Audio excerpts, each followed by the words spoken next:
You are listening to a True North Eager Beaver media podcast.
The True North Eager Beaver podcasts are proudly brought to you by our founding sponsors, the Miss V Mysteries from Corvid Moon Publishing, your source for science fiction, fantasy, and cozy mysteries featuring a broad diversity of characters. CanadianTarot.com, your uniquely Canadian online eclectic tarot community and forum, and the Peppermaster, hot pepper sauces made from fresh farm ingredients to thrill your taste buds and expand your mind.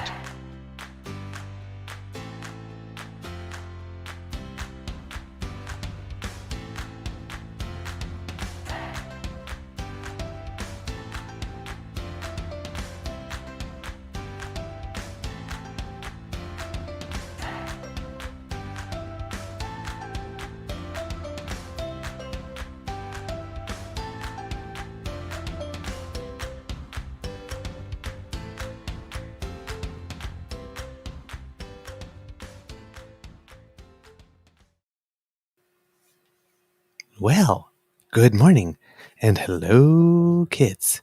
And I'm just gonna swing this a little bit this way. There we go. There we go. That's much better. Get you into frame. And I remember I had to move it out of the way to do something yesterday, and I never put it back. Welcome to Season 3 and Episode number 168 of the Daily Beaver Morning Show here on the Crier Media Network. Today, recording day, is Friday, July 21st, 2023. And even though it rained overnight, as you might be able to tell by my face and the sunlight coming out of the window just emerging, it looks like it's going to be a nice sunny day here at the Beaver Lodge, which means I have some tennis later this afternoon. I played yesterday. I do not know if it's just because I hadn't played for a week because last week was really busy, or if like about a week and a half ago after the incident with the neighbor happened and then I went out to play and there was nothing in me, because the other day we had to like go back into that when we're talking about the constable and, you know, who's going to go talk to him and is there going to be any fallout? Well, yesterday it was the same damn thing. Same damn thing. There was just like nothing. No power, no speed, just nothing. No matter how I kept on hitting the ball, and it was like there was a magnet in the net. It would go all the way up to the net and then fall. It was just like, what the hell? It's not how It's just, it's not it's supposed like, to go that way. swing, So, damn it. Swing. Put some oomph in it. And there was nothing. Really weird. I don't know. I mean, I had fun anyway, but it was just like you're sitting there like this. I spent the whole match apologizing to the guy because, I mean, literally neither of us broke a sweat. We played for 40 minutes well, and that's neither of not us great. broke a sweat. And in fact, we play up to 8. The match was, we had time to play 3 more games. We played 11. That's how bad. That's how nothing was happening. I couldn't rally. Nothing was happening. I spent the whole time. I'm so sorry I made you waste your time. You just, I'm not a tons better than this, but I am better than this. Really, it was. Those are the days when you go, you know what? Let's just walk off. This is not working. Let's just, Well, I felt like let's that just at go one have a point. beer. I felt like that at one point, and I said, you know what? Well, no, just keep working at stuff, right? And eventually, by the 9th game, I had managed, I managed to win win one, and then by the 11th I had managed to win two. But it's like, holy crap, man. Yeah, it was a little embarrassing. I literally was target practice, but the worst part was it's not like the guy was like running hard to one end and then smacking it. He was just going doody doody doo boop doody doody, and it's like placing it all. I'm like, oh come on, man! Like this is humiliating. Could you at least swing at one? Make me feel like you had to work for one. Like, make it look. Like this, or make it look like you're beating me. But Yeah. when I'm like, he's just like 1-2 step, just like hitting it lightly, and it's like, really, no, just like do. I'm not making this guy run. I'm like sitting there, Flop. okay, to the corner, Flop. down the middle, right to Flop. him, to the corner, and down the middle, right to him. I'm going like, I'm swinging for here, and it's going here. What the hell? So he's just standing in Nothing the was- middle, just going black. Literally. Black. Literally, and maybe like one step to the left, one step to the right, up, like nothing. The So you lobs were kept playing going straight up pickleball, and- basically. Seriously, They call that the doink. That's the doink. I don't know. I had the I'm making it doinks up. yesterday. Yeah. I'm making it up. Well, it's the word. I had the doinks yesterday. Just it was not happening. So somewhere along the way, I had to decide. Okay, I need to get something else out of today because I'm going to go home crying. Oh man, I'm your host, the eager beaver, pronouns he, him, he, Mr. Beaver, and with me, as always, is my dear friend Mr. Grizzly. As you can hear, of course, a big thank you goes to our podcast's founding sponsors, the Peppermaster, the Miss V Mysteries from Corvid Moon Publishing, and CanadianTarot.com. Mr. Grizzly, today's going to be a fun day. First, how's your mental health, and then we'll tell the kids why it's going to be fun. Well, the mental health, huh? You know, I was not doing good last night. Went to bed very early. Some stuff happened. Life goes on. Just it wasn't a good night. It wasn't a good night. We'll leave it at that. I don't want to get too personal here. Some things need to be kept private. But I'm doing better this morning. I had some contemplation and meditation time, and you know, sometimes you make mistakes and you have to, you know, that's why they put erasers on pencils, right? You gotta clean up your mistake and move on. And yesterday was kind of one of those days. I did spend some time with my dad. We went to the Legion, and they had a sing song. Him and a bunch of his buddies. They had guitars out. He's like, "You want to sing one? You want to play one?" And I'm like, "You wouldn't know any of the music that I play." And number one, and number two, since my hearing loss, I really have a difficult time hearing my guitar properly while I'm trying to play it. So some of the joy that I received from playing guitar has been drained out of me because I can't hear it again. It doesn't sound right to me. And it was my right ear, and that was the one that was my dominant ear. And now I'm trying to get left dominant. So I have to turn my head while I'm playing guitar and then trying to sing. And it's difficult for me. I guess if I practiced more and played more, which I think I should start doing again, because you need to rediscover the joy sometimes, and it's kind of been on the shelf for the last 6 years, I guess. 2017 was when I had my hearing loss. So yeah, that's 6 years. Holy shit! Mind you, the last 3 have been a blur, right? So yeah.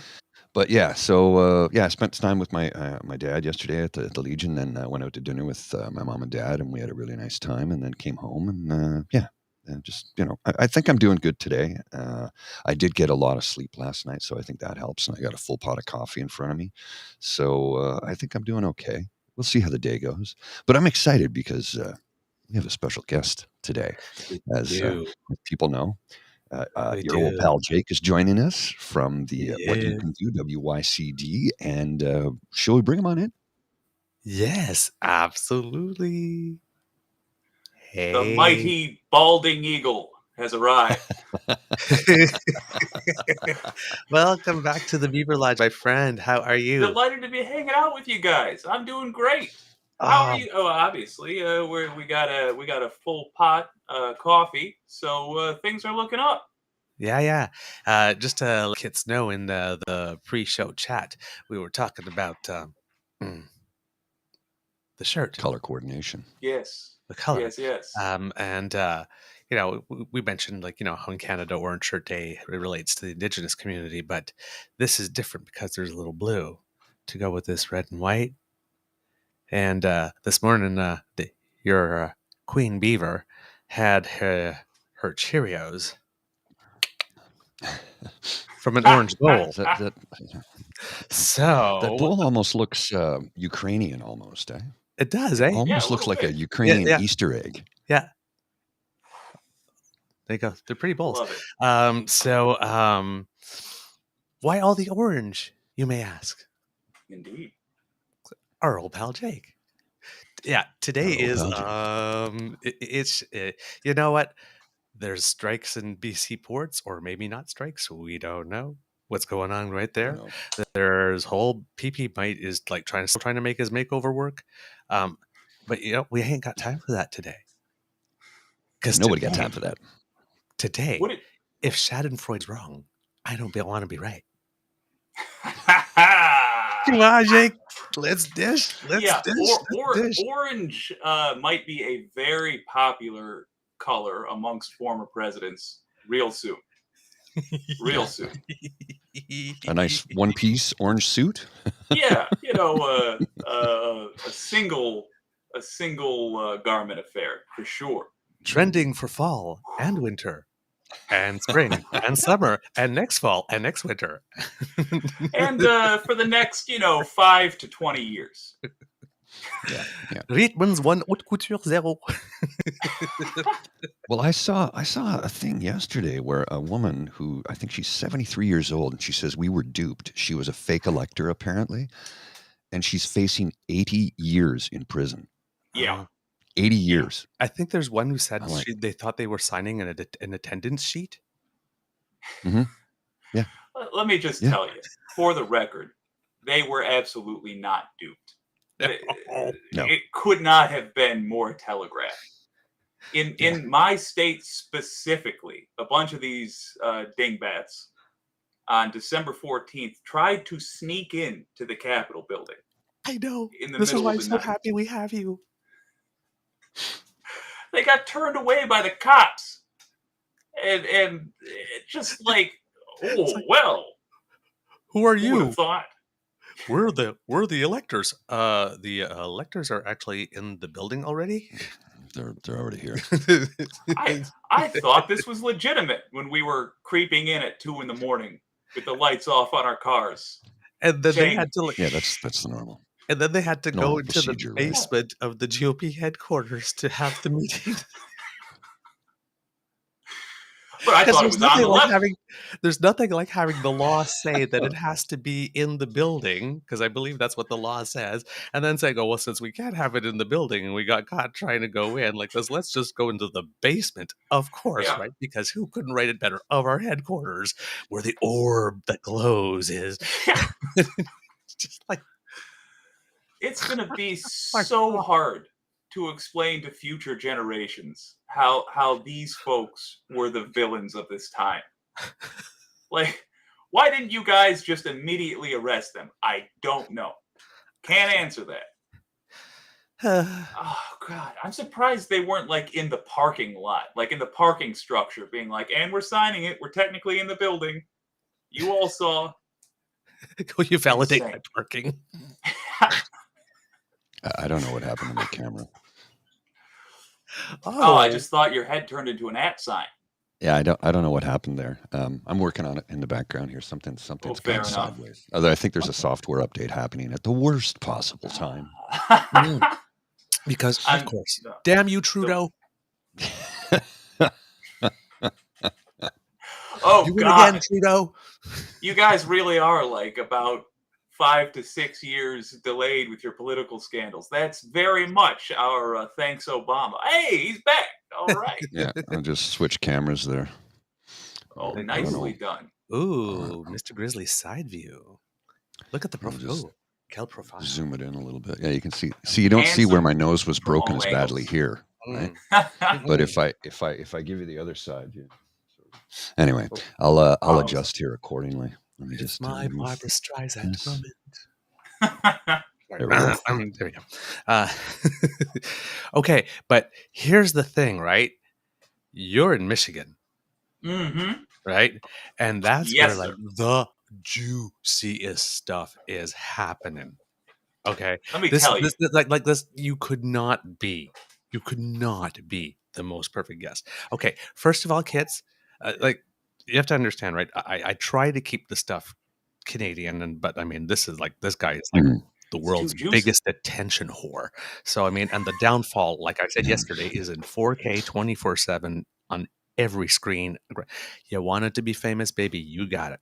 Okay, so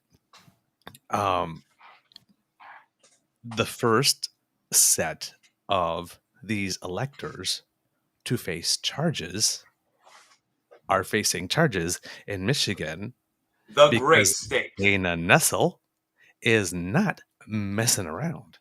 Let me tell you. Tell Let me. me tell you Tell about me more. Dana Tell me more. Knock 'em out Nessel. This gal is a beer swilling former stand-up comedian, fun fact, who does not give a solitary about about offending people who ought to be offended. And man, she has not pulled any punches. For a little background on her, she literally saved the governor, who was there was a whole kidnapping plot against this gal. Yep. She gives us back in the day in the newsroom an email one afternoon saying, "Just be ready for tomorrow. Whoever your A team is, have them there." And the next day, bright and early, raid after raid after raid, hillbillies from all over getting picked up. We find out it's the Wolverine Watchmen. That same fire is what had her, thank God, stand up to Merrick Garland and say, "Okay, well, 2022's come and gone. Looks like we're not going to get a timely investigation of this coup." And so she opens up a state-level investigation into the fake electors. I'll be honest with you, I was starting to get worried because the calendar days, the pages were flipping. We weren't hearing word one. And then this announcement.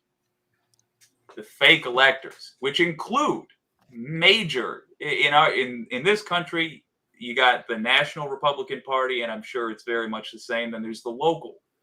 Well, our state Republican Party, basically, the major leadership from years past are the fake electors. So it's like the GOP chair in the state of Michigan, the state Republican National Committee member, a mayor. In other words, people who should have known better. People who really can't say, "Well, I didn't know how this worked." No, it's going to be real hard to make that argument in a court of law. They're going to get Kwame Kilpatricked on that one, I think.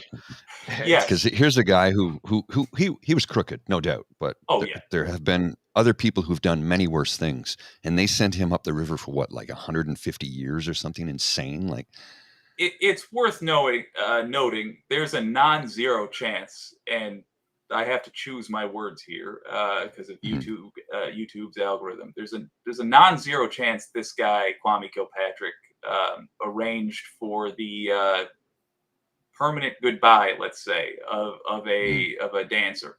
It was never proved, but boy, Kwame Kilpatrick, I'll just say, deserves all the ill will he can get. Unfortunately, he was pardoned by Trump.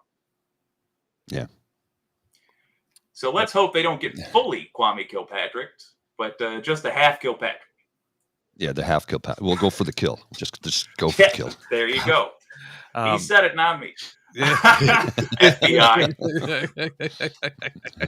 Not literal. No. Single L. Yeah. Single L. So that's right. Apparently, K-I-L. When Badass Nessel was talking about it, she said specifically that this was part of a, quote, attempt to undermine democracy, a desperate, quote, attempt to undermine democracy.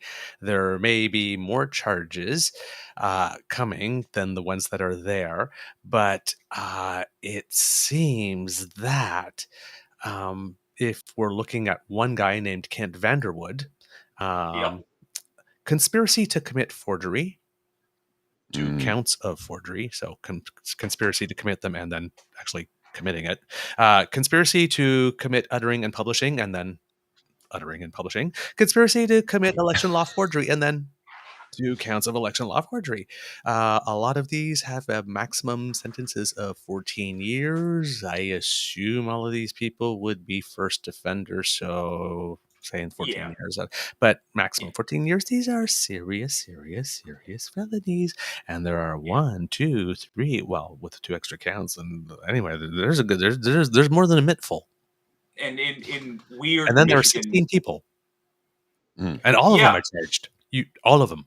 Thank God. I first of all, just for clarity, in weird Michigan terms, I don't know why this is, but uttering and publishing is just essentially fraud. Mhm. There it is. I would hope. I don't want to say expect in 2023 in world politics, but I would hope that we're going to see Dana Nessel on a national level. If she doesn't get appointed by somebody for something, I'll be shocked because she's earned it. Mm. Mm-hmm. Yeah, and it says that so each of them were charged with at least 8 felony counts each. Yeah, 16, and like when we're talking about this, right? It's not only did they go to the building and then couldn't get in, and then held the meeting anyway, but then they actually like created documents that Yeah. looked like the actual documents saying we are the duly elected and qualified electors, quote. And then they took these documents and then they tried to submit them to the Senate, yeah, the state Senate, and they were turned away. So then they went to the US Senate where Mike Pence was supposed to be doing his thing, and they sent them to the National Archives because they thought that the National Archives wouldn't have already received that document from the actual electors, and that the National Archives wouldn't be going, well, gee, we have 2 sets. I guess they both can't be real. Maybe we should look into that. So I mean, they tried real hard. Right? Here's We didn't know. There's been rightly so much focus on folks like Donald Trump and Rudy Giuliani that frankly it's taken some real effort just to draw attention to these other folks, and we haven't even gotten to like some interesting questions. Like you brought up a very good point, which is that these documents looked just like or very similar to the official documents. At a minimum, they look like official documents. That doesn't just happen. That somebody put in work for that. Okay, who was the person they told to forge these documents? What was said? Did they say make this look real? Did they say make it indistinguishable from the real article? In their exchanges, were any of them written down? And we know that there's something because this happened in more than one state, and some of the states made documents that had a little distinction from other ones, and a couple of the states they said, in case these electors are rejected, we are the electors, right? Not we are the duly like this. Exactly. So there's a couple, so that like the governor of Nevada decided not to pursue them. I don't know if Nevada is one of those states where they made one of those exceptions, but you know. In Georgia, some people in Georgia, Lewis is going after some of them too. At least 8 have got an immunity deal, but the other 8 we don't know. Right? Same question then. So you've got these. They get draft number 1 of these, and you know they were asked to do it a certain way because they're all very similar, and a change was made on some. Again, who was told to make the change to the actual physical document? Who was told to do this, and where are the communications between them? What was said? Because this is the sort of because deductive reasoning says that if all of them started the same and then some of them changed, some of them had the discussion, guys, if we do this, we're setting ourselves up, let's cover our butts. And some did. If you are let's just say a group. What's another name for a group? Like an official group, like an organization, let's say. Let's say you're going to somebody in your organization and you're asking them to do a crime. Is there some sort of a phrase for an organization that does crime? Racketeering? Organized crime. That's I just came to Organized me. crime. Of course. Yeah. And that's why it looks like Fannie Willis in Georgia is looking to maybe go full Little Rico. Oh yeah. Oh yeah. I've been listening to some 90s pop tunes celebrating that very fact. Fantastic. Oh, one by a Mr. Suave. Rico. Suave. Really fun music video available on YouTube. Well, and I have a actually I need to so here at the top of the show I wanted to send out I'm just sending out a link to a friend of mine here, but I have some music that we're going to debut on the show today. Well, I'll do it in a little bit, not right now, but some music from we did a little recording session a couple of days ago with our good friend Spencer Rice, and Spencer Rice is a blues man. For those of you who don't know, it's Spenny from Kenny versus Spenny. He's a hell of a blues man, and I've got Look. That's awesome. We recorded some stuff the other day, and it's good. It's good. I only have audio because of the way the system worked. I could only get the audio file recorded. So we'll take a little musical interlude in a few minutes here, and we'll put it up, and we'll have some music playing for you. Awesome. And I mean, we couldn't have a better guest. Exactly. I love a good tune. I'm excited. I love blues. I know. Yeah. I know. He's an amazing player too. Wow. And clearly, you know Kenny and Spenny. That's nuts. How did you guys meet up? Through James, through on the our Black network. Balls. That's on just our cool network. as hell, man. Yeah. You're everywhere. I love it. Okay, now here's the other thing. Now this has probably, I mean, indirectly with Trump, but because Michigan is a very special place. Jake, please.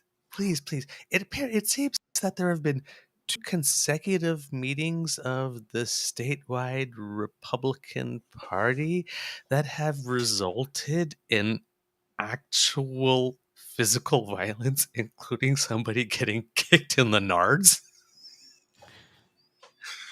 Yeah, I mean, they're literally fighting each other. Now here's the thing. I that's like 90%, let's say, Republican culture. I gotta be honest though, it's about 10% Michigan.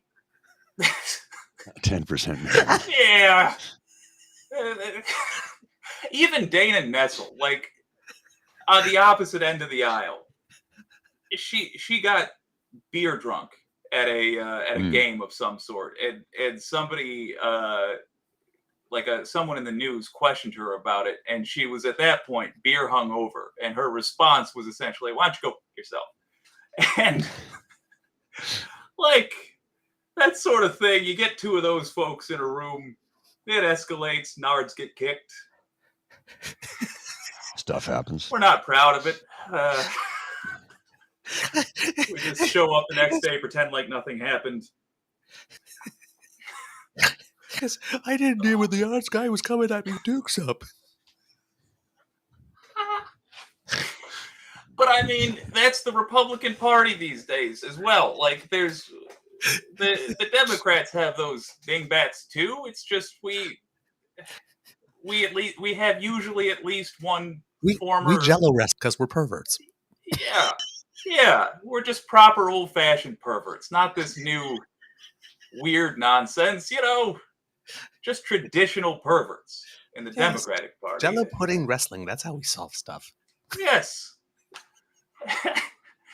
or a face slapping contest in the alley out back, and then afterwards we lie to our kids and say we were just having discussion, that sort of thing. But no, the Republicans, first of all, the lady who I think I think she's still the leader of the Republican Party in Michigan. Full on believes in demons. And I don't mean like metaphorical demons. I mean, she thinks people do things because they are possessed, which makes it very difficult to have a political conversation with her. It's just Michigan is an exaggeration of America right now. The Republicans they're full on insurrectionist crazy. The Democrats are like, well, we wanted to be a little bit corrupt, but it turns out there's not going to be a state anymore. So we're forced to do what we said we'd do and actually govern. Gretchen Whitmer, you wouldn't know it. She's a centrist. She's very much like an old-fashioned, or was an old-fashioned Democrat. Then they tried to kidnap her, and was like, all right, punks, get ready for an angry business lady. That's who you've got as a governor now. And it's been just delightful. But it's resulted in nard kicking, yeah. And not only like kidnapping her and doing whatever once they got her, but blowing up a bridge too to make sure that no one could come and save her. Yeah. Yeah, let's not forget the plan to blow up the bridge. God, the plan to blow up the bridge, they were training in this guy's, like, folks, if you're not familiar, this is the Wolverine Watchmen we're talking about. They're part of a militia. Now, if you're wondering, what's a militia? Well, those are terrorist groups that we have that are just allowed. As long as they don't actually do the thing they train to do all day, every day on the weekends, let's say, then they're just allowed to hang out and practice being terrorists. So domestic. Terrorist. Yeah. Well, for now, let's hope we get this under control. I am DT, ideologically motivated domestic terrorists. Yeah. So just for the kids, I want to read this from the Salon, because I mean it's just too. I know it's not like the deepest thing, but like a Saturday meeting of Michigan's GOP state committee reportedly resulted in one person being sent to the emergency room after a brawl broke out at the host hotel. This is, by the way, the same host hotel at which a brawl broke out the last time they got together. Hello, host hotel. Maybe don't rent to them. Just saying. All right. As reported by the Detroit News, Wayne County Republican James Chapman was trying to get into the state party's meeting room at the Doherty Hotel. That's the one you don't go to, kids. By jiggling the door handle when Clare County Republican Party Chair Mark DeYoung opened the door from inside. Quote, "He kicked me in my balls as soon as I opened the door," DeYoung told the outlet while being interviewed in the ER, adding that he had suffered a broken rib and intended to press charges against Chapman. I swear you couldn't write this. Chapman, however, said DeYoung was the one who swung first after threatening to kick Chapman's ass. DeYoung denied that, though, claiming Chapman squared up first, rushing DeYoung and slamming him into a chair. One of the individuals involved in the fight gave Detroit News' Kegs Mauger a warning for any would-be future Michigan brawlers. When you see me taking off my glasses, see me taking my glasses off, I'm ready to rock, Chapman said. Oh, Christ. You know what that said the high school that nobody graduated from? I think they gave them way too much credit. I think we're talking elementary here. You have to understand. Michigan was gerrymandered right up until 2018. Because of this, it wasn't very hard to be a Republican politician. Because it wasn't very hard, you had a bunch of dummies get to be successful politicians. Now, the end result of that, and this is why I tell people who say don't argue on the left, no, argue on the left, because it prevents us from being that. Because the result of that gerrymandering is they're a bunch of idiots. They're idiots.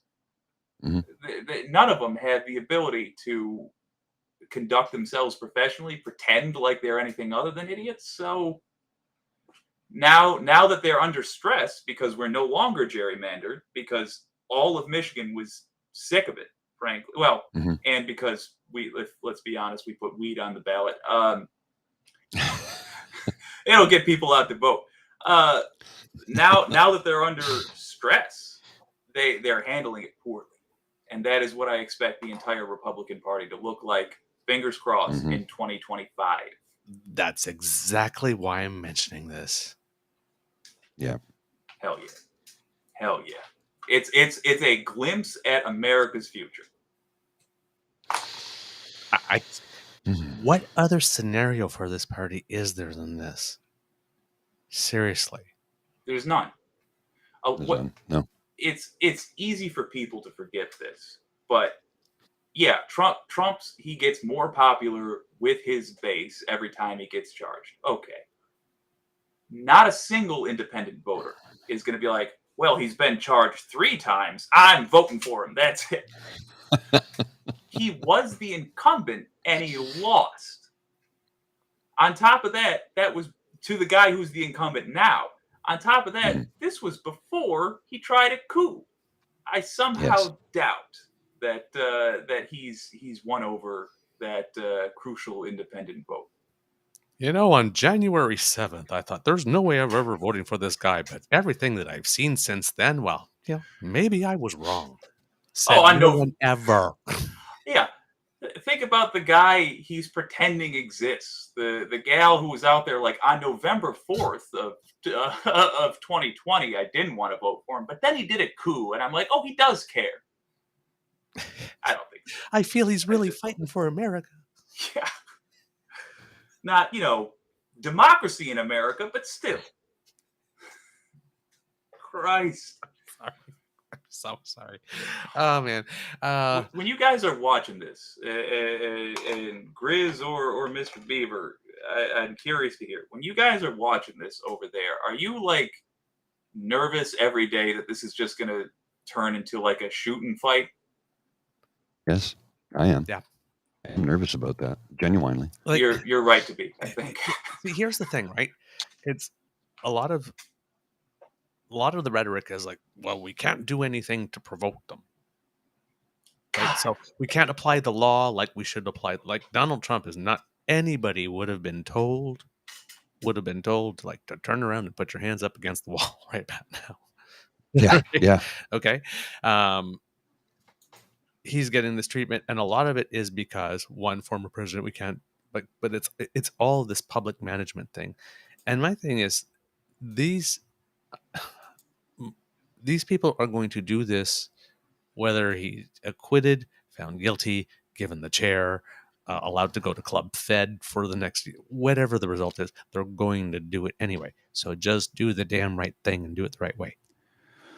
Just do it. You're not wrong. You're not wrong. You're not preventing any of it.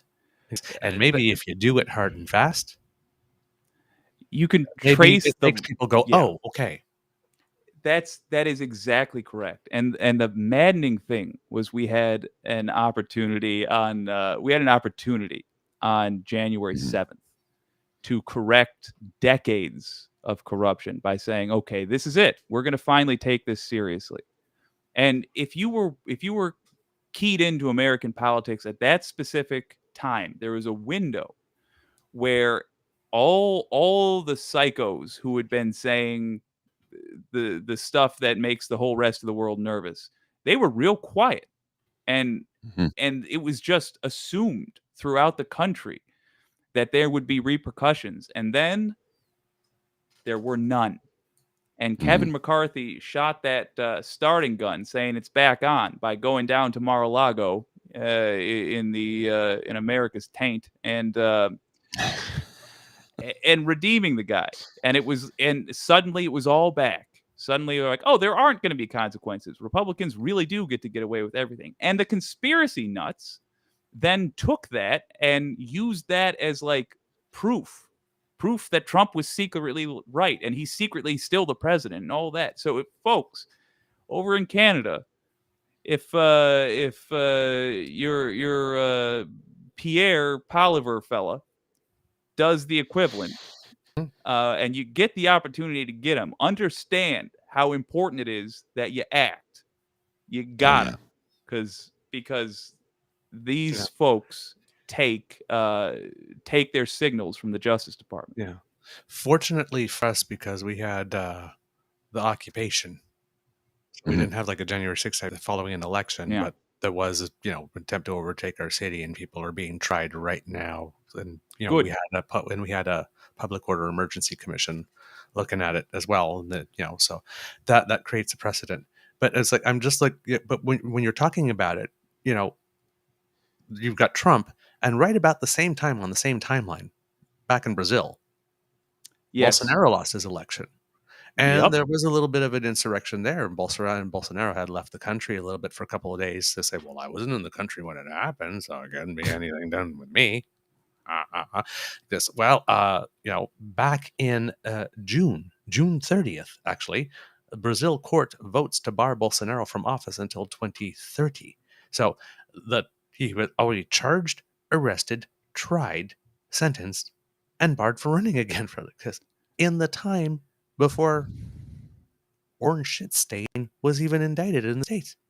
It makes me so angry to hear I hear other like American broadcasters of all stripes being like, well, you got to be patient because you see, the thing is, Merrick Garland has to build a case. What you just pointed out is exactly correct. Look at an example of almost the exact same thing. By the way, with many of the same characters, including Steve Bannon and Stephen Miller, advisors to Trump, involved with Bolsonaro's coup. Exact same thing, handled in an instant by comparison. Well, it turns out we found out that nothing happened at DOJ for a full year. Because people at the Washington FBI office were and other places were denying subpoenas, saying you don't have a good enough. Everything was like being blocked almost, and that the people that were coming up to talk to Merrick Garland weren't actually telling him that there were officers that had like completely different views of it. Well, so Merrick Garland happened for a year. Merrick Garland himself forbade people from talking about Trump within the office. Just forbade it altogether. And I'm sure he's going to turn around and say, like, well, I was trying to build a case and that takes time. No. It wasn't until Cassidy Hutchinson testified. Exactly. And he was caught off guard. And that changed everything. Exactly. And he clearly, he had no idea some of the stuff they uncovered. But it was all that, like, for example, we need a warrant to go and look at this. It's like, no, you haven't met the threshold. And it's like, the threshold has been really, really, really met. But like, for some reason, the thresholds got higher. Yes, that's exactly it. They're couple of things. Thing number one, and I recommend we do this in both of our countries, knock off the folks that are on the left who are saying ACAB all the time. It's not that I don't agree with the frustrations they have, but what a great way to ensure that you will never have right-wingers punished is to have no left-wingers in the police. For those who don't know of our viewers, what's ACAB and listeners? All cops are bastards. Okay. Yeah. Okay. And I hear that at all kinds of protests, and I gotta, that's like saying, give all the guns to the people that dislike us and hope for the best. I don't like that plan. Don't like that plan very much. It's not a good one. We'll just send this guy after them. This guy right here, he'll take care of them. Oh, Jesus. Whoops, I got to put the sound on here. So.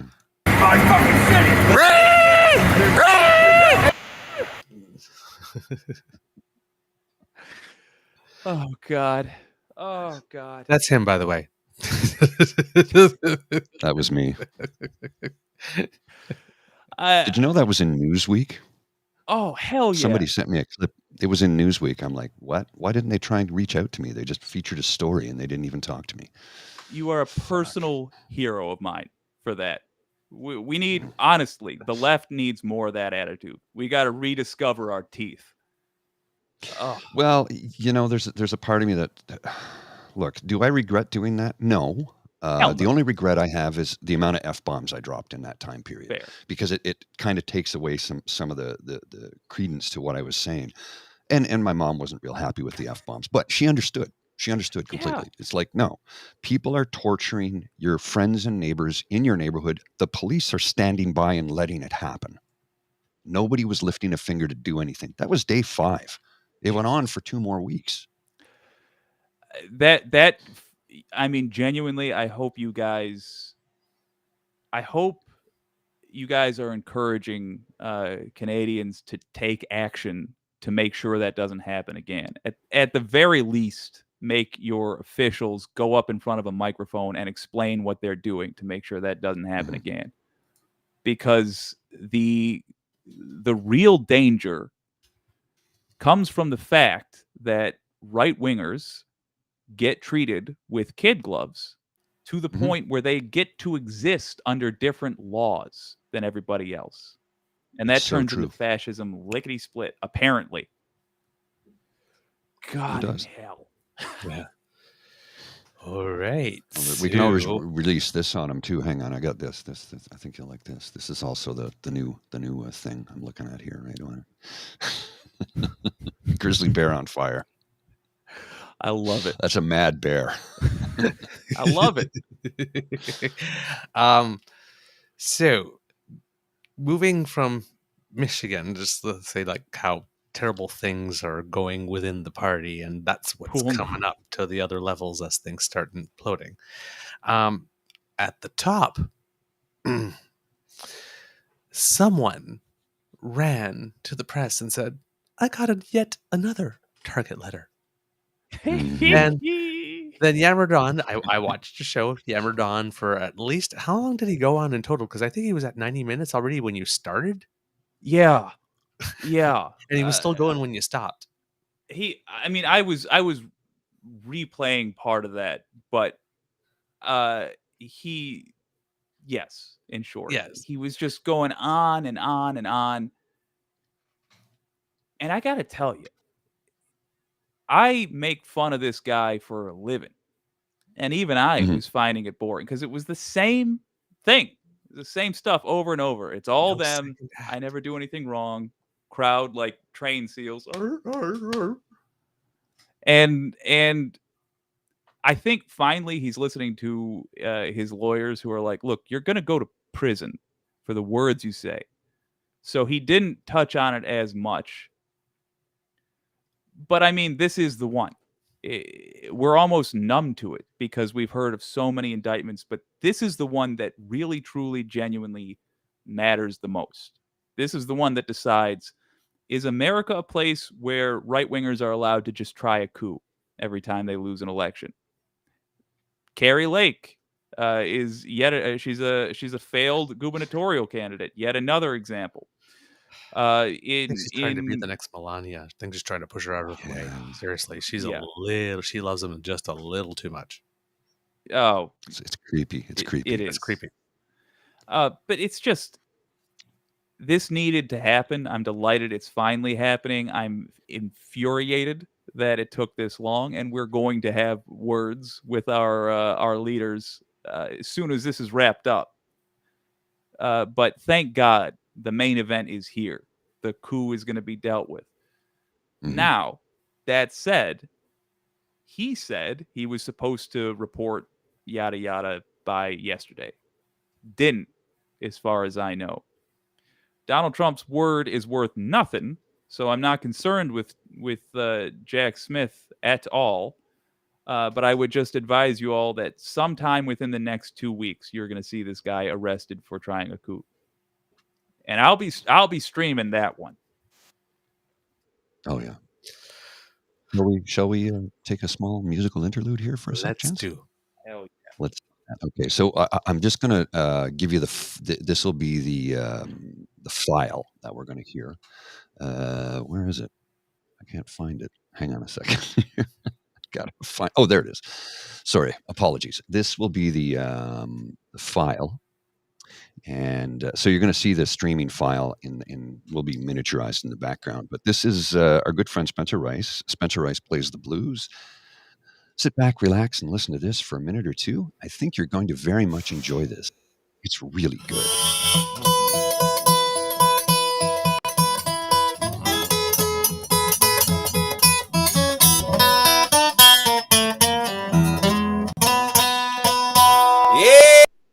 Katie, man, she's a good girl.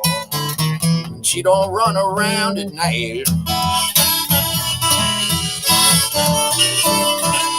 You know, Katie Mae, she's a good girl, and she don't run around at night. Yeah, you bet your bottom dollar right. Katie Mae will treat you right. Yeah, some folks say that she's a Cadillac. I said she wanted an anti Model 4. Some folks say that she's a Cadillac. I said she's wanted an anti Model 4. Yeah, she got her head screwed on right. She don't care no heavy load.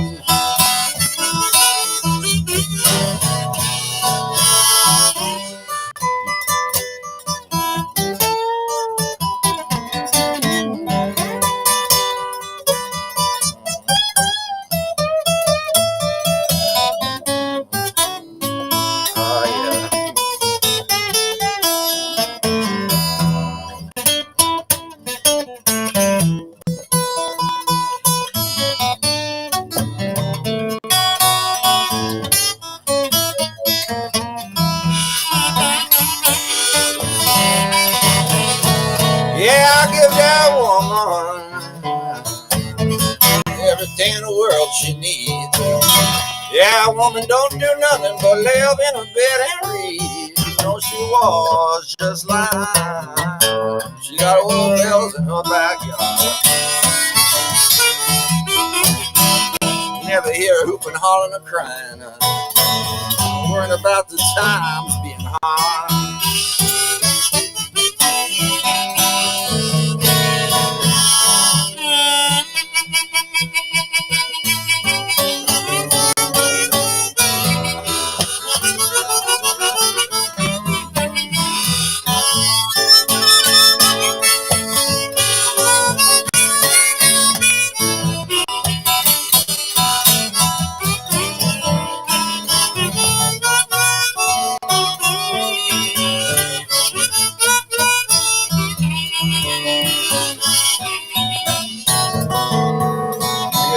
Goodbye, Katie Mae. Honey, that's all I got to say.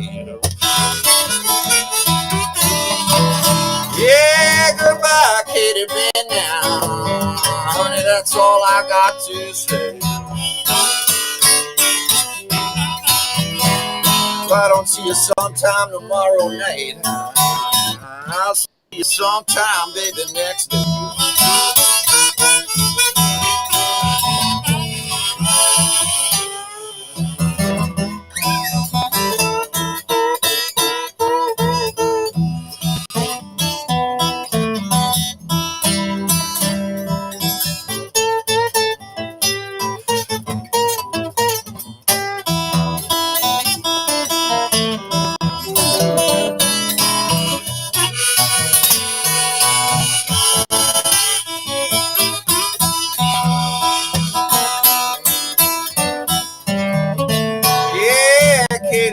She's a good girl.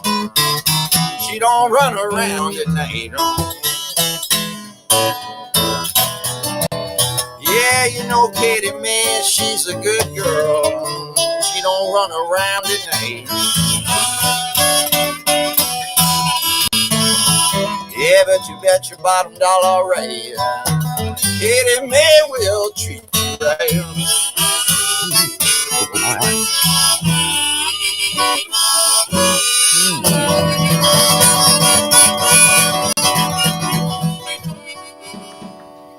Come on. Whoa. Didn't know he could do that, did you? No, I did not. Told you. It's all that. He is a stuff, blues man. It's all that stuff in the center. Oh yeah. I feel like between the dump, but it's all the bing, yeah. all the different rhythm and everything. It's like, wow. Spencer Rice is a blues man. He's a Full damn stop good in the story. one. He's a blues man. Oh yeah. I feel like we did a couple of tracks. Sitting on a back porch in Louisiana, slapping at mosquitoes as big as basketballs. That's just fantastic.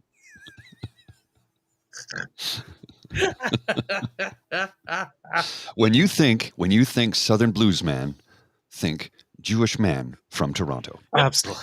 Now I do. Well, I'm sort of borrowing from what was it? Bringing Down the House. When Steve Martin did the film, it was with Eugene Levy and Queen Latifah. And Eugene Levy's character fell in love with Queen Latifah, and he got really heavy into rap in the film.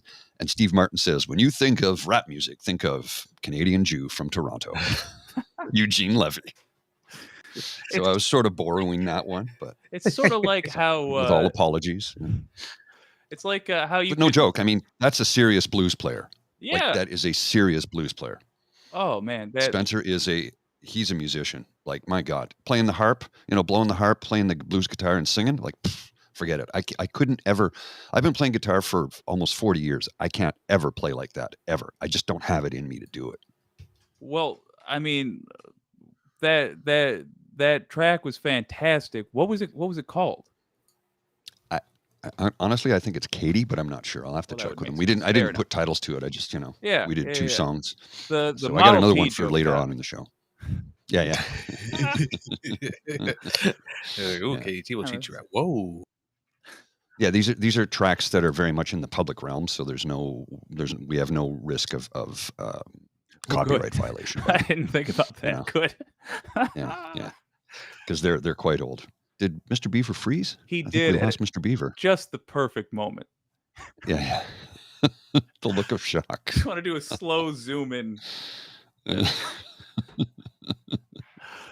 Okay, we'll just pull him out for now. He'll probably have to jump in and out. His computer may have borked on him. Fair enough. We've been both having weird computer issues. Mine keeps updating constantly at the weirdest times. I'm like, I go to log on the other day and I'm like, why is it updating? It's not supposed to do that now. It's supposed to do that at 2:00 in the morning when I've set it. Don't ever update update when I'm not using it. Right.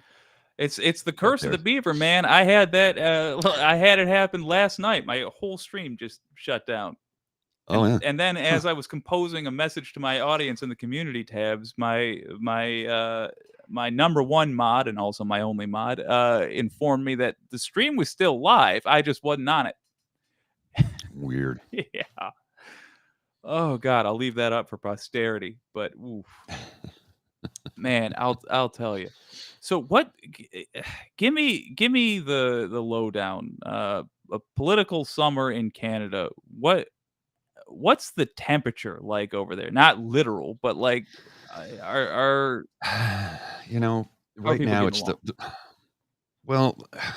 you have these agitators that they're just designed to stir up shit. Like in Belleville the other day, where the prime minister was, 100 protesters showed up. Apparently, a bunch of them were bussed in from the U.S. because they had Trump flags and MAGA flags and Make Canada Great Again flags. And the bus had the big U.S. flag on the side. I mean, like, it's what are they coming here to protest? Why are you protesting Prime Minister Trudeau? Like, that doesn't even make sense to me. It's a different country. Why and what for? And how is that going to affect anything on either side of the border? It just makes no sense to me. It's like me showing up in D.C. to protest Trump. What? Yeah. Why would I do that? I don't have a vote. Literally, I have no skin in that game. So why would I do that? Truth be told, if we're just talking about the principle of the thing, I would kind of get it. Like, all right, America's kind of choking the world with fumes right now. I would understand. But after that Bolsonaro revelation, I truly do wonder how AstroTurf that is. Like, I wonder if there are organizers in the U.S. that are sending people over to Canada to cause problems. It's one of those things where, would I be surprised by that? No, I wouldn't. Well, what's his name was here? Remember those pictures in January 6th? Was it Roger Stone? From our not January 6th, from our the occupation attempt there. That guy from the States that was always in the pictures with Tom and what was his name? He was part of the Trump administration at one point, I think. Yeah, Manafort. I'll try to find his picture. That No, would we got a surprise picture me. of him. Yeah, he was in the background in a lot of photos, and we're like, what the hell is he doing here? Let me rattle off the people on my suspect list here. We got Roger Stone for sure, Steve Bannon, and Steve Miller. Those three are the ones I'm most concerned about. Runners up, Rudy Giuliani, and I don't think John Eastman is part of this gang that goes to other countries, but in the U.S., John Eastman was an organizer of the coup. Mhm. So anybody on that list is who I would name as likely suspects there. Who we I got? can't remember what his name was. Hold on. Of the guy, Wasn't Manafort. maybe he would. You have the picture? Yeah, hold on. Maybe you could identify him. Hopefully it's like Paul No, there should Giamatti, prob- just something out of there left should probably field. be an Like, article somewhere with, but Paul Giamatti, the actor. Son of a let me bee. see if I can Giamatti. load it up. He's everywhere, man. He's in everything. Okay. He is. Let's blow it up. And, Hold on, let's see. I can blow it up more. yeah, No, a bit that's more. not- that's Oh, not it's going to sure shrink. that's blowing up Yeah, here. okay.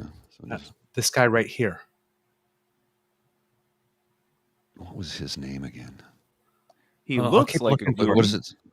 Scroll up. It says scroll up. What does that say? In Ottawa, spokesperson Former for Georgian Freedom college Convoy? instructor. So it's not. Oh, him.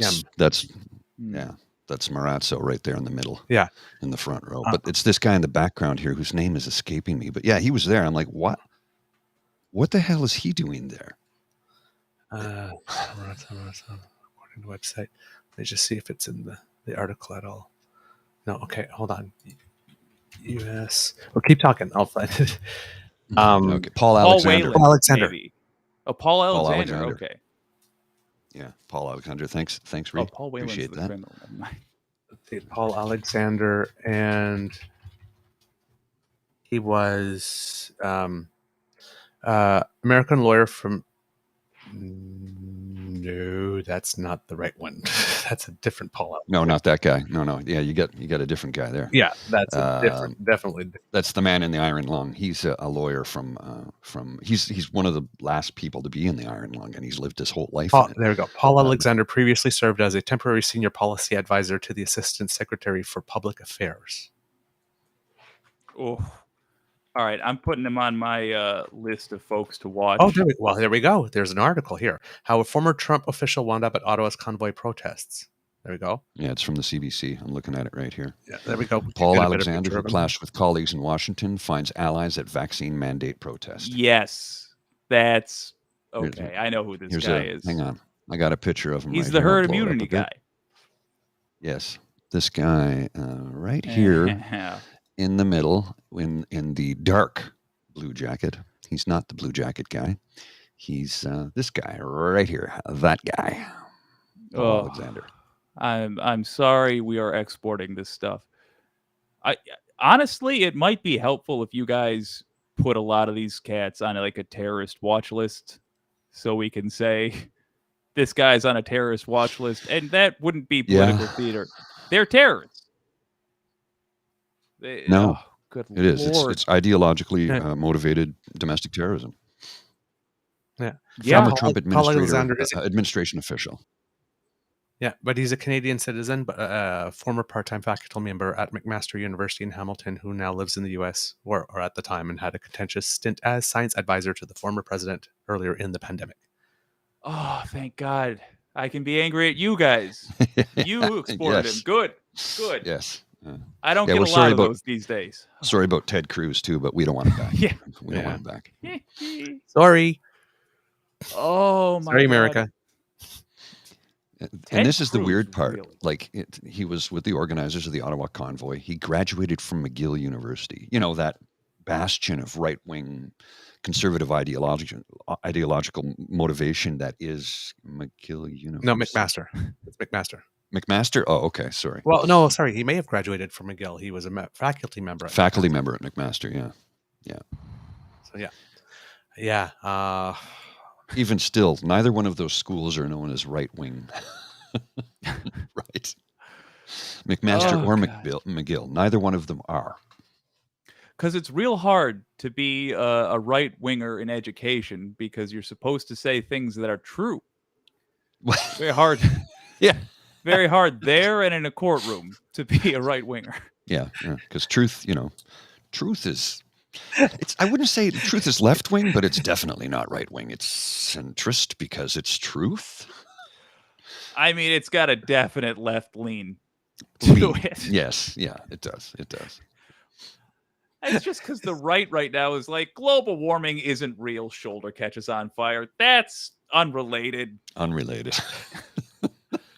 We just broke the temperature of the Earth since we've been measuring that. Coincidence. These things happen, all the time. Yeah. Since we've been measuring it. Tabby G, like slavery was beneficial to the slaves. Yeah, like that kind of thing. Yeah, that kind of thing. Yeah. Oh Yeah. my God. Oh my God. Yeah. I hear you, my friend. What's I hear you, my crazy to me, what makes me so nuts in both of our countries, this is true, at least is from where's I'm sitting. They had already won. Like they already had the lefties pretending like it was really good to give giant tax breaks to big businesses. Yeah. They'd won. They'd won. done the grift. Yeah. It's like a guy that's going to the gym after he's already ripped. I'm just like, why? Go out and enjoy it. Pop your shirt off at a beach. Enjoy the fruits of this. But no, they had to keep pushing it farther, and now they broke their back. Now we see them, and it's bizarre to me. Oh, they ruined the grift by getting I don't even know what. I don't know why or how. I take it back. I do know how this happened. The grift was contingent upon telling people that the spooky brown people are coming for you. Ooh. And yeah. And then unfortunately people believed it, and now here we are. Yeah. It's sad but true. Right. Here's some background on Paul Alexander. Bachelor's degree in epidemiology from McMaster University in Hamilton, Ontario. Master's degree from Oxford University. In 2015, earned a PhD from McMaster's Department of Health Research Methods Evidence. So, well-educated man, idiot. Yeah. That just tells me when he was doing all that COVID nonsense, he knew exactly not only that he was wrong, but he could identify why he was wrong. Yes. Yep. And yet, give for a some shit. reason, he still thought it was beneficial to lie to people and get estimates are around 500,000 Americans killed unnecessarily. I think. Now, correct me if I'm wrong here. Correct me if I'm wrong, and I'm really reaching on this, but maybe that was his way of getting rid of the poors. I mean, like that's evil enough that I might think, yeah. He's also smart enough that I would worry that he would realize that it was the poors that vote for him that he'd be getting rid of. Not but at then first. again, Not at first. Not at first. True. Remember, COVID arrived first in New York and on the West Coast. Yes. Fair. All those Dems are. Yeah. Fair. Never thought it would get to the Midwest. And I guess truly, he thought that's COVID would fly over. yeah. That's one of the many reasons also why it's not good to elect grifters, dirty poors. Yeah, it's probably what he was thinking. But also, he didn't actually. He somebody in this wouldn't actually care about the philosophy or the even policy. They just would care about pleasing their boss, and he probably got a nonsensical order to say, "Yeah, we're pro-COVID now. Mm-hmm.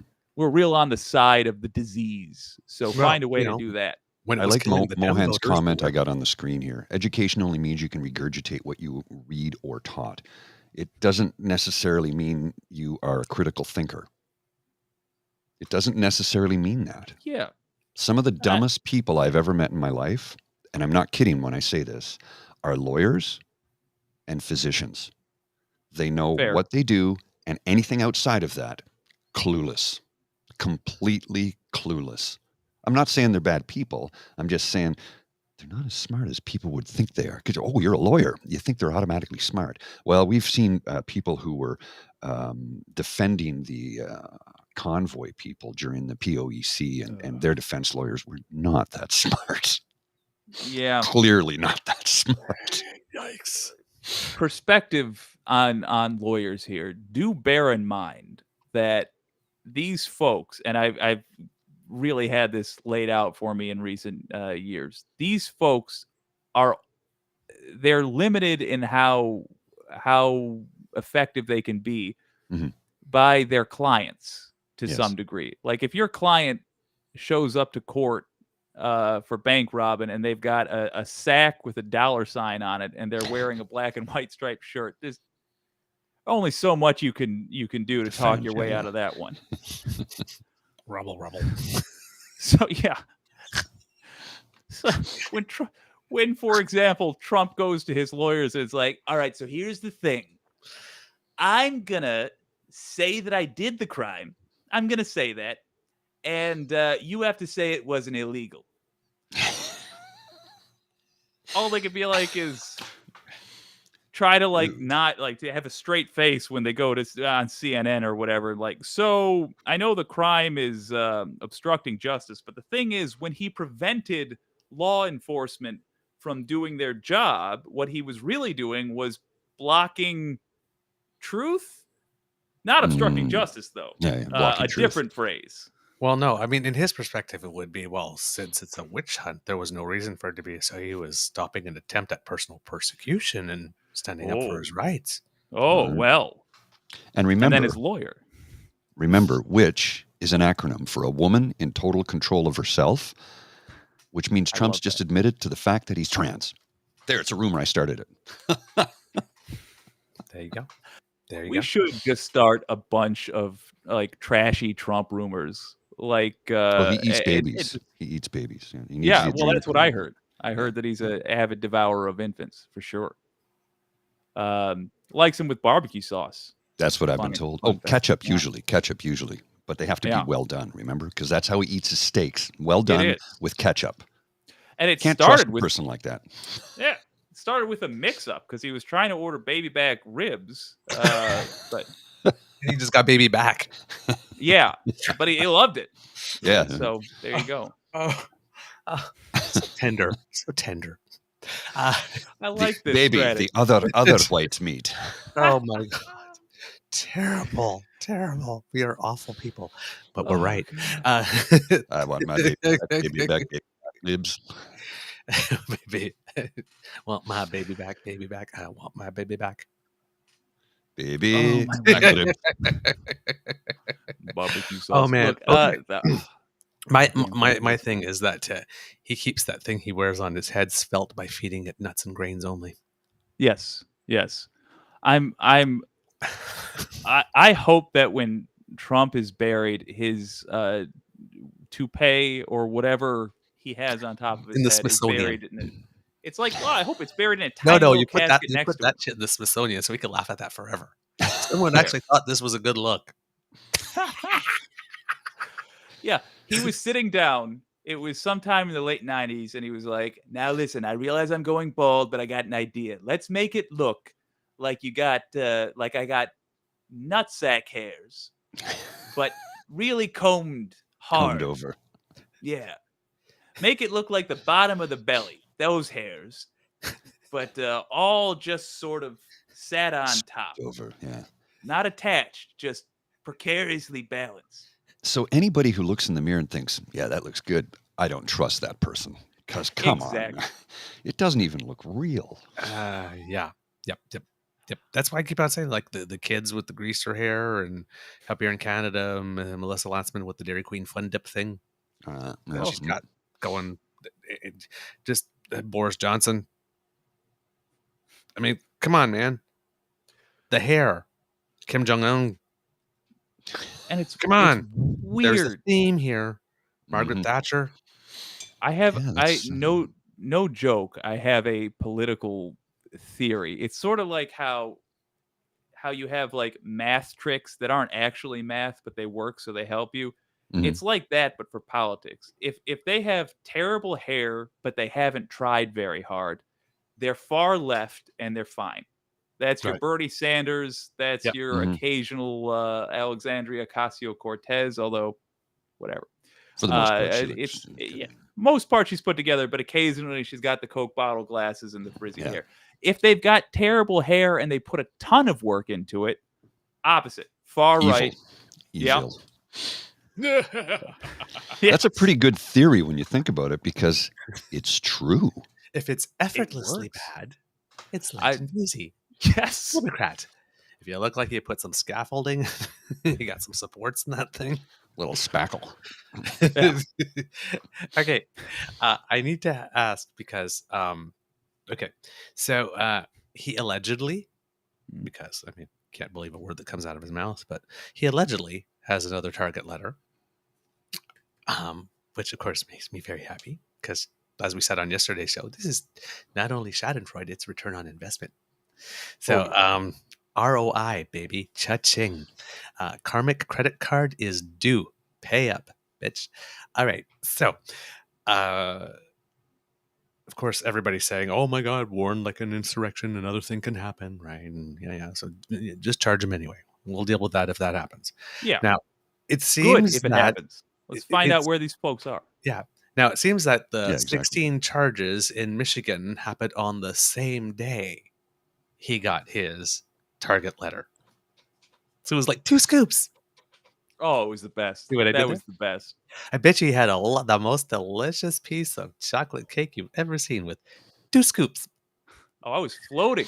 16 witnesses against him. And all that testimony, I'm sure, will happen in Michigan, will be taken by Jack Smith and then brought in to the other trial, of course, right? Because it was all said under oath. So I strongly suspect, and this is a rare time when I'm going to be okay with this, that not a one of those traitors are going to finish out their sentence. I think they are all going to turn on this guy. They won't.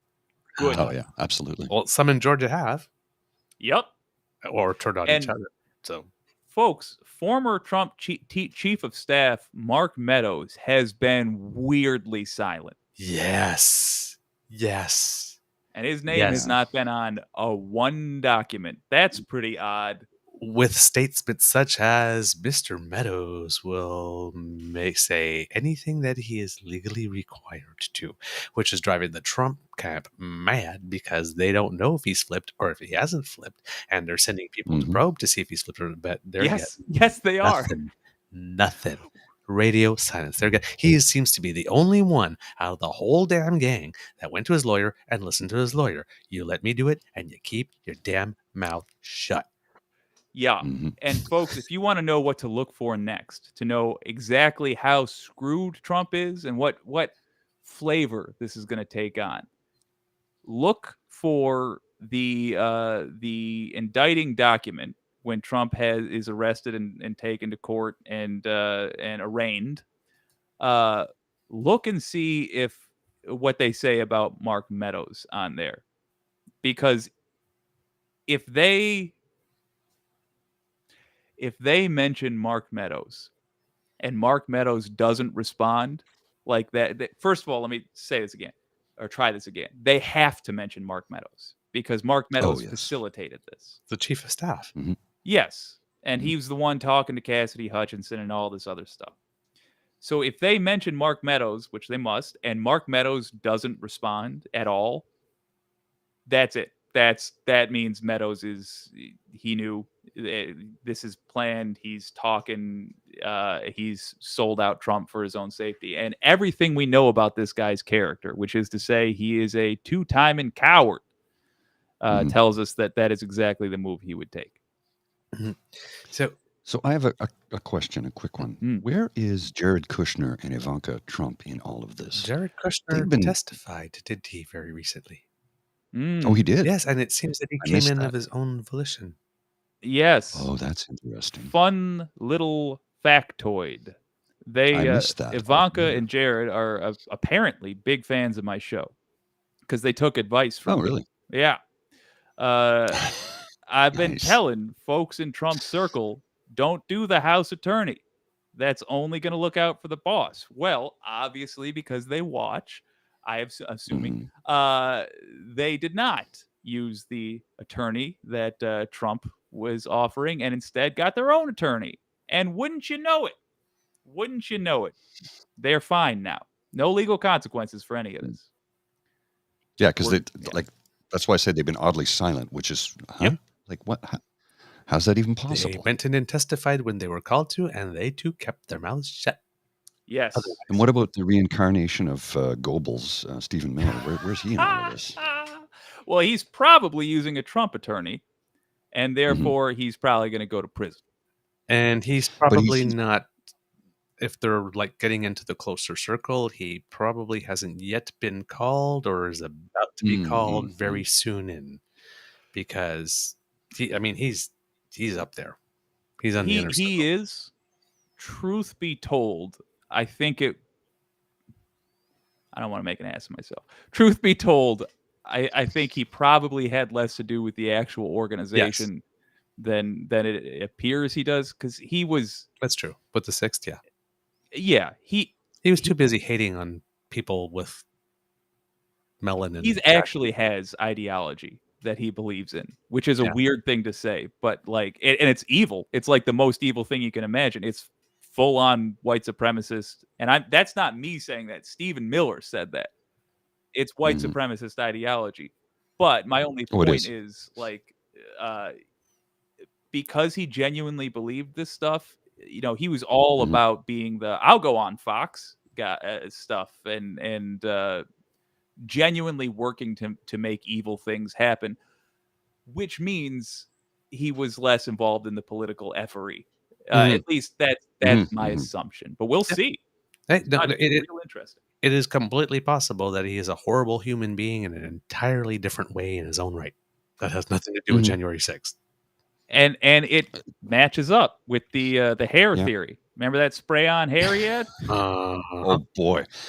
Wow, that was brutal. And then Rudy, dude, just shave it. Just shave it. Shave it or get a toupee, shave it or transplant it, because either way it's not working. Yeah. It ain't working. Yeah. So just for the record. Yeah. One of the kids asked, any thoughts about John Lauro? John Lauro, no thoughts. That's disappointing for a guest. Oh, sorry.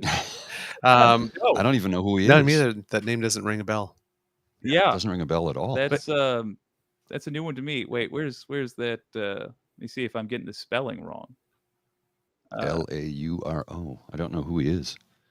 Please, Taffy, let us know, because I'm not familiar with that person is. So we have Trump's new attorney. Oh, the new attorney. Oh, yes. No, other than my and this I'm giving you a secondhand assessment here. This guy seems to be a bit more of a professional. Yes. Just based on the circles he runs in, which is good news for Trump. And frankly, at this point, I'll take it. Like I don't have any concerns. He could have Johnny Cochran. I'm not worried that he's gonna like somehow. Yeah. I want him to have the best lawyer he could possibly get, so he can't turn around and say I was misrepresented when it finally came, when the chips came down. Because this, as both of column keeps saying, this is a just press play prosecution for the documents, at least. So just bring the best, because you can't win. We got you on tape. And I just want like a coherent pre-trial era, like where we're not saying, okay, I know Alina Habba just rattled off 3 paragraphs about this, that, and the other thing, but none of those had anything to do with the case, and none of us are sure why she said it. Like, and who's that other guy that looked like an extra from The Godfather? I'm blanking, but Joey Tacos or something. Yes, yeah, Tacopina. There it is. Yeah. Like he's had so many jackass lawyers, and I'm including Giuliani, that I'm about ready for a boring professional to just do the damn job. Yeah. My God, even just like hire Marcia Gay Harden to play the role. I mean, doctors are on strike. Just like she'll probably do a better job. So with this one, going back to, since we're talking about the documents case, the thing that I wanted to ask you when we're going to have you on the last time was that it's because the indictment had recently come down, and it was like 4 days later, after the judge like puts all these restrictions on what documents he can share and how he can see it, and there are certain documents he can see only with the presence of his lawyers, and he can't take anything with them. They got to like take him like this. We're showing you this, and then we're taking it away from you, and like this, you can't talk about this, and all this kind of stuff. 4 days later, the Bedminster tape comes out. Yeah, 4 freaking days after that side is told, and don't you dare freaking leak or think of that leaks. And I don't know. Something tells me, I mean, I guess it could have been the Jack Smith side that led it. It's just like, just give you a little taste of what we got on you. So just to make you sweat a little more. I can see that, Yeah. the psychological warfare. But come on. It just looks like so much. You told me not to do this. I'm not going to not press this button. Okay, let's release the tape. Go. Big money, no two whammies. options. Either the Jack Smith side chose, and this I'm going to make it sound like it's not likely, but it could have happened. Either the Jack Smith side chose to start leaking documents once Trump coincidentally had them. Maybe. I mean, that's a piece of strategy. Maybe they decided to do that for the reason you say, putting pressure on potential flipping witnesses. Or the watery sieve that is the Trump organization once again leaked documents as soon as they got their hands on it. Truly, it could be either. And I would just say this. I think it's Trump, because about the dumbest thing that he could have done, in my opinion, is release any further documents. And just going off the thing that has been most accurate for predicting Trump news, assuming he's done the dumbest thing that can be done is usually the way to go. Okay. So I was sitting there like, really? 4 days? It's 4 insane. damn days. I can't wait. I cannot wait for the tell-all books about this. I'll just admit it. If you join the Trump administration, I'm talking to you, Giuliani. If you joined the Trump administration with the sole excuse or sole purpose of wanting to write a book about hot goss, you sold. You've won. I'll buy it. I cannot wait to find out what a disaster this was behind the scenes. My God. Okay. Also, I wonder what a Trump. That'll happen. Oh yeah. Pardon? I'm dying to know what a Trump panic attack looks like and how many he's had so far. Oh man. Well, if we're talking about the target letter he recently received, it seems that there were more about some of the offenses that were sort of mentioned in them. So one is conspiracy to commit offense or to defraud the United States. The other one is deprivation of rights. And now a lot of people are saying under color of law. I've heard someone say that under the U.S. Code, one is Title 18 U.S. Code 241, and the other one is 242. And they're essentially the same law, 241, 242, but 242 has under the color of law and 241 doesn't. And it seems that it's more 241 and not 242. So there's a whole lot. You could hear a lot of discussions about under the color of law. Because apparently that's not relevant. So that's what they're saying. So it seems that it's 241 and not 242. So the under color of law does not apply in this case. Really? What I heard just this morning, just before coming on. This is the latest thing, because the color of law thing is, creates a whole debate, right? Well, this wasn't under color of law. This was like that. Apparently, they chose the one that doesn't have that. There's two options. Yeah. They chose the one that doesn't have that because they don't have to prove it. And then the third one is tampering with a witness, victim, or informant. And that is the really dangerous one for Trump. Because if you are accused of tampering with a witness or an informant, that means the witness or informant that you really wanted really didn't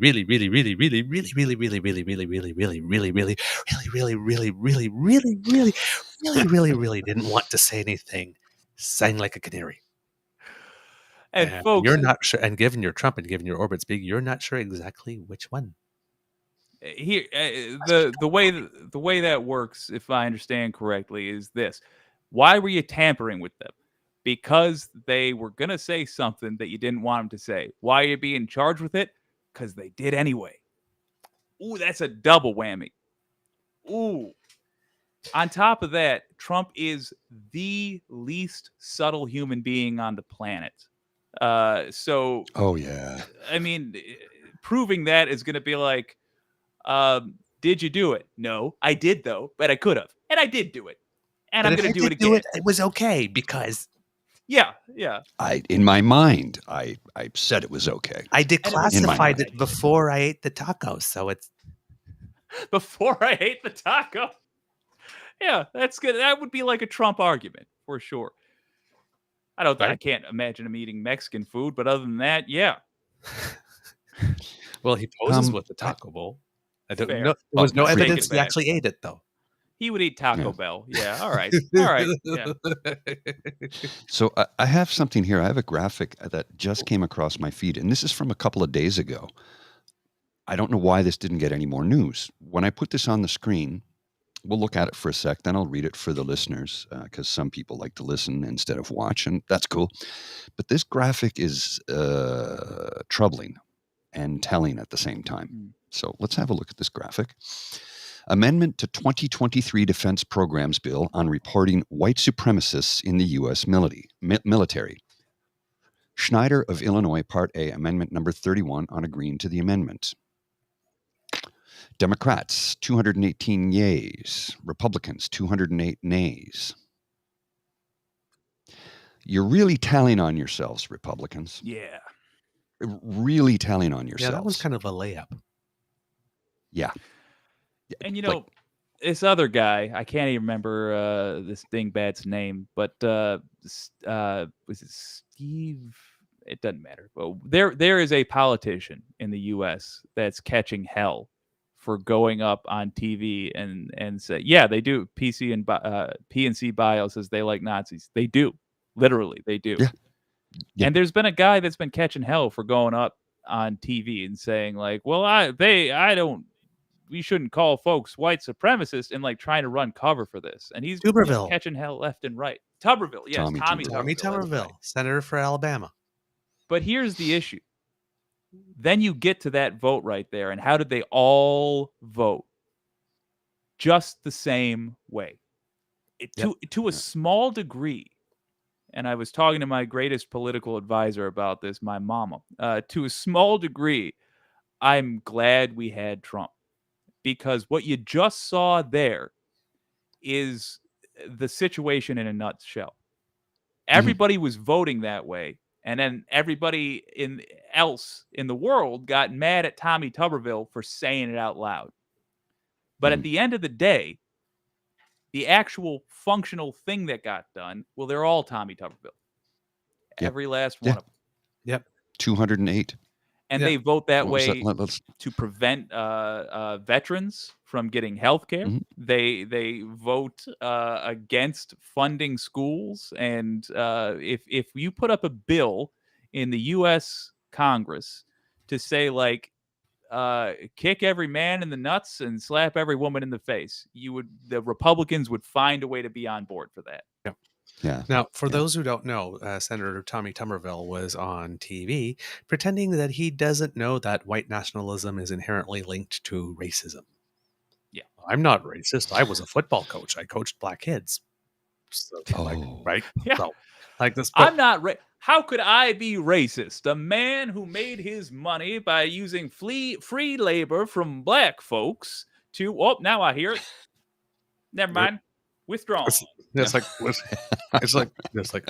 white national, but we had some person do that thing here too, right? I can't remember who, but the white nationalism is like, well, it's like if you're a nationalist, you're proud of your country, and you happen to be white, well, then you're just an American, right? I mean, I guess we're like trying to they call it white national, like the term white nationalism exists because it is inherently linked to racism. That's where it came from. You're just trying to give a new definition to a word, right? It's like, I don't see how that could be linked to racism like this. I'm a nationalist. I love my country. I'm white. I'm a white nationalist. Well, what's so racist about that? It's like, yeah, right. Because you're taking the word white and nationalist and separating them. The term is white nationalist together. It has all we are saying is that it should be a nation run by and for white folks. Oh, I heard it again. Oh, I heard it again. But this guy, in addition to doing this, has got his knickers in a twist so bad because of all the abortion laws, restriction laws, right? The U.S. military passed a rule that they will pay for military personnel on bases in states such like Alabama, example, who can no longer access abortion because they're working in Alabama, well, the military will pay for them to go out of state to get their abortions if they need them. So he's been holding up military promotions, over 275 of them, including the head of the Marines and the head of the commandant, Joint yeah. Commandant of the Marines and the Joint Chiefs of Staff. Thank you. That I think is a bigger deal than a lot of folks realize. That's the first time in history the Marines have been in this situation. Given that, and the Marines are the oldest fighting force in the United States of America. Yeah, they were invented as an organized, along with they were invented basically along with America. Like the Marines hold a very it's weird, but kind of a I've been to the special Marine place. Corps Ball. Yeah, I've been to the Marine Corps Ball a couple of times. Oh hell yeah, dude! I mean, they themselves are not like special forces, but they're like just a shade under in terms like they're shock troopers. Yeah, right? And they also are like some of the most intensely trained. They do the normal boot camp and then a couple weeks, and they all have specializations and yada yada yada. But the point is, we entrust them with our most dangerous killing machines, and we make them our most of the standard issue dangerous killing machines. And you really want that force to have a guy who's in charge of it. One would think, let's unleash the Kraken, but we have nobody holding the leash of the Kraken, or Kraken, I should say. But Kraken. And here's the thing, right? Like he's literally holding up. He's affecting military readiness, right? Yes. And he's going like, well, what's your solution? He goes, well, the solution is to take the policy, go back to what it was, then send us a bill and let everybody vote on it. Right. That's his like. He's like, I want to vote on this. Like, you're still going to lose the vote, but he wants to vote on it. Okay. Then because it's a Senate vote, and they don't have them in the Senate. And he goes, and then Joe Biden goes, well, I expect the Republican Party to stand up and do something about it. The idea that we are injecting into fundamental foreign policy decisions on what, in fact, is a domestic social debate on social issues is bizarre. I don't ever recall that happening, ever, and it's totally irresponsible in my view. I'll be willing to talk to him about if there's any possibility he would change this ridiculous position he has. He's jeopardizing unit security with what he's doing. It's totally irresponsible in my opinion. I'm confident that the mainstream does not support what he's doing, but they've got to stand up and be counted. That's how it ends, said Biden. To which Tuberville responded, well, that didn't sound like anybody that wants to sit down and visit and work a problem out. It's a problem because you made it a problem, not because it is. It sounds like somebody who wants to argue about it. I'm not in this to argue. You know, I've been called a lot of my names in my career anyway, so we won't worry about that. And literally. To be clear, the rule he's objecting to is that active duty service people who don't have a say in where they get to live, not really, they can be moved from a state where sanity is allowed and you can have abortions if you need one, to a place where it's not.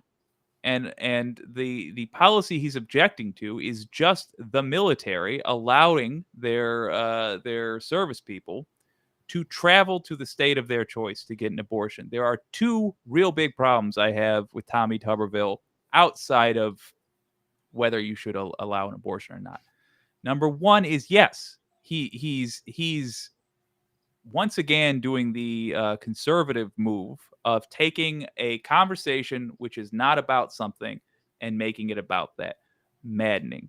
That is a reaction that the military is doing to his own party's policies in these states. The other thing which truly makes me furious is that he's going to turn around and say that he's pro-military. He's going to turn around and say that he's for, let's say, small government. While at the same time trying to make it so that your state, the area of the country you live in, has complete control over you, no matter who you are.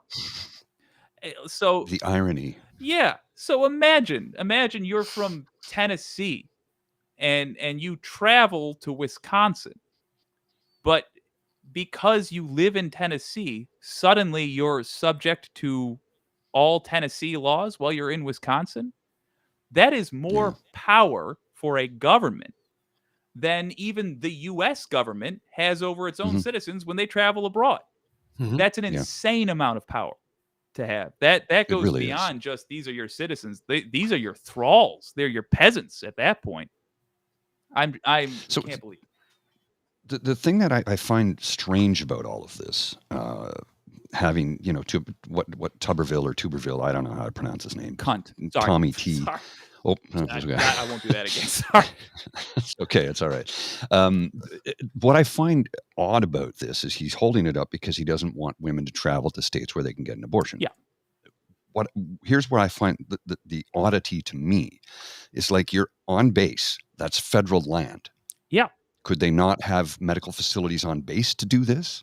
But the state wants to control what is done at a federal level because the military is federal. Yeah. And you can't just walk onto a base. If they don't want you on the base, you don't walk on the base, period. It doesn't matter who you are. Yeah. If they stop you, you can't enter. So I'm confused as to why they have to send people out of state when they could just say, well, federally, our program is different because we're the military and this is how we're going to do it. And there's not a damn thing you can say about it. Does that go into the states' rights thing where they freak out because they're saying that's overstepped from the federal government? Like, I can't fully get my head around it because I know in the Canadian military, the federal laws apply no matter what province you live in. Right? I think from what I heard, it's a logistics thing. There just aren't enough women that are pregnant and that then would need abortions to have that person on a base full time. So they do send it out. But they yes, might have to bring someone in. And for that would make sense. The issue you're both having here is you're intelligent, and we're talking about American politicians here. Not gonna... Well, for that, I'm going to have myself a. Ooh! It is my vacation after all, so let's have a Guinness, nitro cold brew, coffee beer. No, I mean, wait, that makes sense what you're saying, but I mean, first of all, you nailed it when you were saying that there's just not enough demand on the bases. There's not now. Let me tell you, there's such a thing as a barracks bunny, and there's going to be that demand pretty soon. But the other issue is that even if the demand was there and that solution was proposed, you would have the exact same thing that's happening right now happening just over that now, saying, "Oh, we can't have base abortions because of reasons." But here's the thing I don't understand. It's this position. I mean, the military is always spending. They're always building new installations. Now, if you're in Alabama, you just said, like, okay, we're not going to be expending any more here, and maybe over time we need to close this base and move the people out because they're affected. What I mean, there's any expansion or anything like that. Like we're going to put this in another state instead. So, like, that would scare the hell out of them, right? Because there's so much money that the military pours in to whatever town, city, and state that they live in. Not only from spending of military dollars on equipment locally, but it's the local economy that gets boosted from people living. I mean, there's certain places where you strategically have to have something, and if it happens to be in a red state, it's there. You can't move that. But for anything else, yeah. So, like, we have, for example, Selfridge Air Base not far from me, and honestly, that base could have been pretty much anywhere to my knowledge. But most bases are like, there's the Navy training facility up by the Great Lakes as well, and that's got to be there because it's like a private little ocean where they can train and yada yada. Down south, we need a lot of the bases that we have because we need people training in that those temperatures with the brew of down south. We have bases in California for the same reason. Most of the bases are determined for strategic reasons. Well, why there's bases in Greenland and throughout Alaska, right? For cold weather training, Yes, right? exactly. Yes, and a lot of times when people go for their specialization, they first of all they'll train in like South Carolina, and then they'll go someplace like that for their specialization.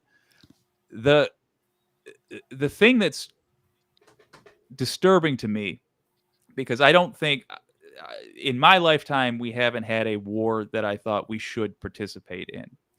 But if we're going to be in a war, I want us to do it well. And the thing, oh God, it's a dark thing, but it's like if you got to cut off, Double-edged sword. yeah, if you got to cut off the limb, let's hope you at least have a sharp knife. And the issue that you bring up, I think, is dead on, because they're probably going to make calculations like this if this goes on much longer, where they're saying we do need an on-base abortion doctor.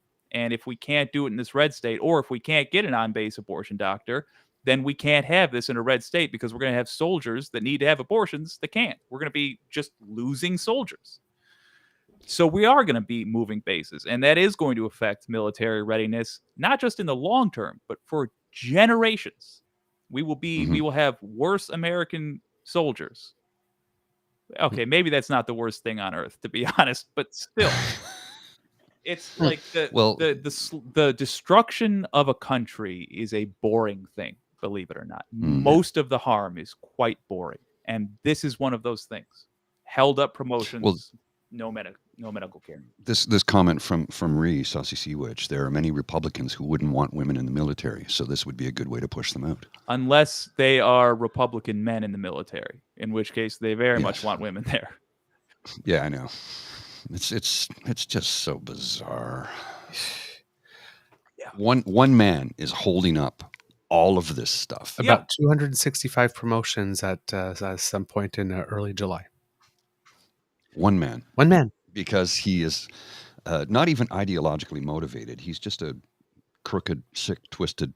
Yeah. Okay, I'm not going to. I think I used up all of our get away with cursing. Yeah, I think so. Yeah, I'm going to hold it off. It came from an honest place, at least. Those are my genuine feelings about it. But the downstream effects too are insane. Like those 265 promotions, then the spot they aren't getting out of to go be promoted, that's also not getting filled. Right. Oh, it's just a disaster. It really is. Thank God it's peacetime, although you wouldn't know from our recently increased military budget who we looking at next. We're going to go after you, Mexico? They add another 100. Did they add another 100 billion to it? Something like it, just an obscene amount. I know that I had to scream into my pillow like a teenage girl that just got a call from the boy she has a crush on, only I was furious.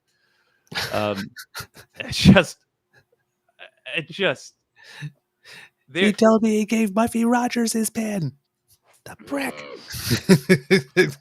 Well, let's boil it down to 1 million seconds is equivalent to 11.5 days. Okay. 1 billion seconds is equivalent to 32 years. So they've increased the budget by $100 billion. You know, when you do that comparison from 1 million to 1 billion, 11.5 days to 32 years, it really puts into perspective how much money $1 billion is. Yes, I'm going to steal in a way, that, I think by that's the way. easy. Oh, wait, I don't have to please steal do. it. I'm simultaneously streaming this to my channel. It's stolen already. Great. There you go. Wicked. Really But when you put that into perspective, I think a lot of people begin to realize, because they're always throwing around $1 billion here, $1 billion there. What's the big deal? It's like, hang on a second now. The difference is astronomically wide. We're starting to talk about real money here. $1 billion here, $1 billion there. Yeah, that's well, and like I said, $22 billion is what Doug Ford's sitting on here, just in Ontario alone. And he won't spend it on us. And we were talking about this earlier because it's the same playbook. We see this from conservatives, your country, my country, in Brazil. It's all the same. They make government work poorly so they can say you can't trust government, better privatize this. Hire us to be the government. Profit. You can't trust government, hire us to be the government. Yeah. But you are the government. It doesn't work. The system doesn't work. You broke the system. Of course it But doesn't in work. You Canada broke right it. now, 7 of the provinces are run by conservative ideological governments. One has a sane conservative government, Prince Edward Island, the smallest one, but Yeah. all the other ones are wackadoodle. And it really is. It's like, you can't trust government. Just hire us to be the government because government, we'll fix government. Everything government screws up. It says, but you are the government. That's why you need to hire us again. But you screwed it up. Yes. And I think it's fitting that PEI has a progressive conservative who's not a raging lunatic, who actually is a progressive. When you consider, Confederation and Prince Edward Island, the significance there, right? Yeah, the cradle of Confederation. So I wanted to ask you about Tennessee. Because it was in the news a lot when you had those 3 state legislative representatives that sided with the kids who were upset that their right to life, liberty, and pursuit of happiness didn't include the right to get an education without getting mowed down. So, and then, of course, 2 of them got ejected. The 2 Justin black Pearson men. and Justin Jones. Yes, indeed. Yes. The white woman now, I mean, she was a woman and she does have mobility issues. So, I mean, they did have 2 reasons to kick her out, female, and she doesn't move as well as everybody else. But I guess they kept her because I guess the white trumped that. But then they apparently had to be nominated again, which they were. And then they got to re-access their seats because people said, we ain't having that. I'm not sure if they had the election. They have to actually have an election or go to a runoff. I'm not sure if that's happened yet. But and then you have the Attorney General, who apparently is asking for hospitals to hand them all the medical records of people who are transgender, who had some type of surgery or treatment or whatnot. And I'm thinking, why does the Attorney General want the personal medical files of citizens? He says, of course, it's to see if the funding or something like that or the program is going well, but you don't need their names. You just need the No, you don't. data. I mean, it's Tennessee. What the hell? It's truly genocidal. Let's just be clear about that. They're doing everything from a playbook that if you had the least amount of education, you would recognize as a genocidal playbook. Unfortunately, in this country, the Democrats who are weak and dumb have lost to Republicans enough that education has been kneecapped, so they're getting away with it so far. Yeah. But you're quite correct. Like, Tennessee is just what happens when you let Republicans run a state. So is Florida. It's attacking trans people, being abusive to representatives with any bit of melanin in their skin. But the upside to it is that it forces a reaction. And that is what the Democrats as an organization needed. If you guys watch I know you guys watch my channel occasionally, I'm tickled. But what I frequently talk about is the fact that the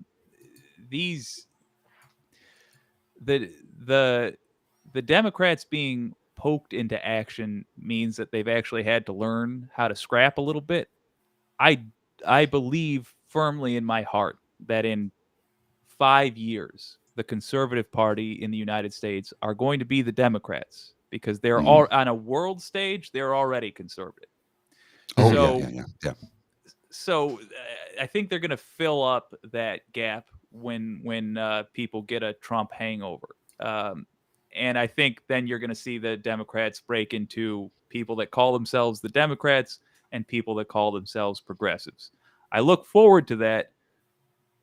We're gonna need, unfortunately, more Gloria Johnsons and Justin Pearsons and was it just the other fella, Justin? Another Justin, also Johnson.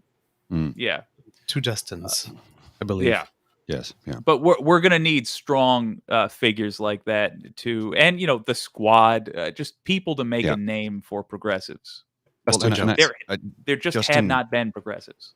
Justin Justin Pearson. Jones. Justin Justin Pearson makes me Pearson, think Jones, and there. Good. of Good Lester on B. Pearson, right? The prime minister who gave us so many wonderful things like employment Indeed. insurance, you. healthcare, like the Canadian flag, 40-hour work week. And he did it under a minority government too, right? That I was unaware of. Yeah. God, what a... I've been really like looking to other countries and just speaking of and historical figures, like just politicians from then and now and there and here, and trying to get a sense of like who encountered similar problems to what we're encountering now. Unfortunately, the similar problems, I'm all like Churchill, FDR, okay, well, Yeah. don't like what I'm seeing here. Yeah, which all like back home, it's like if we're in times similar to times where Churchill and FDR were needed, It's not our good. prime minister's doing pretty good. Oh yeah, guys, I know Trudeau ain't exactly a prince, Oh, no. but I The can't tell you alternative? how jealous. I'm so jealous. Well, look, here's the thing. When you have John Baird, who was a conservative in the Conservative Party, a member, he was on the Hill, he was a member of Parliament for years, and now he's the campaign co-chair for Pierre Poilievre, introduces Justin Trudeau thusly. Justin Trudeau is one of the most successful political leaders of our generation. John Baird, conservative, Pierre Poilievre, campaign chair.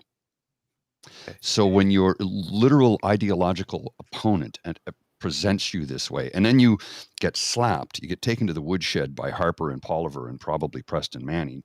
And Jenny Byrne. And Jenny Byrne. Then you go on Twitter and say, CBC manipulated what I said. No, they didn't. We watched the video, dude. Which reminds me of Kevin McCarthy. Ooh, I got to pause real quick. You have a shockingly good Poilievre impression. Like it's pretty dang good. I just credit where it's due. You should see it when he really does the full nasal. He's really got that twerp. Bring home powerful paychecks. He's really got it. What does that mean? What does that mean? There's cadence too. So I'll tell you. I keep on telling you, it's because your paycheck shows up wearing a little cape going. Yeah. You're right. Well, it was like somebody the other day questioned, and I think I have. Is it this one? But hold on. Kevin Yeah, there it is. That's okay. Well, yeah, that thing. Okay, I put it up. Yeah, I'll put it up. I've been earning paychecks for 35 plus years. I don't ever recall looking at any check and thinking, that's a powerful paycheck. Even working 7-day, 16-hour shifts, I wouldn't describe the check as powerful. So what is a powerful paycheck? Is it a paycheck with no CPP contributions? And That's that, my friends, that's it right there. That's it right there. There's no EI, no CPP, no social programs whatsoever. That's the powerful paycheck that Pierre wants to bring home because he hates social programs. Helping people. Yeah, he does. So we've been having a couple of things that happen. Like first, we've had some conservative politicians like take a picture next to a guy that was saying, "Have you thanked a straight person for your existence?" type thing, and then like green shirt, like the green behind you, like this with the big black letters, and they say, "Well, we didn't read the T-shirt," and then of course goes, "Yeah, you did." Yeah, So and he admitted it that way.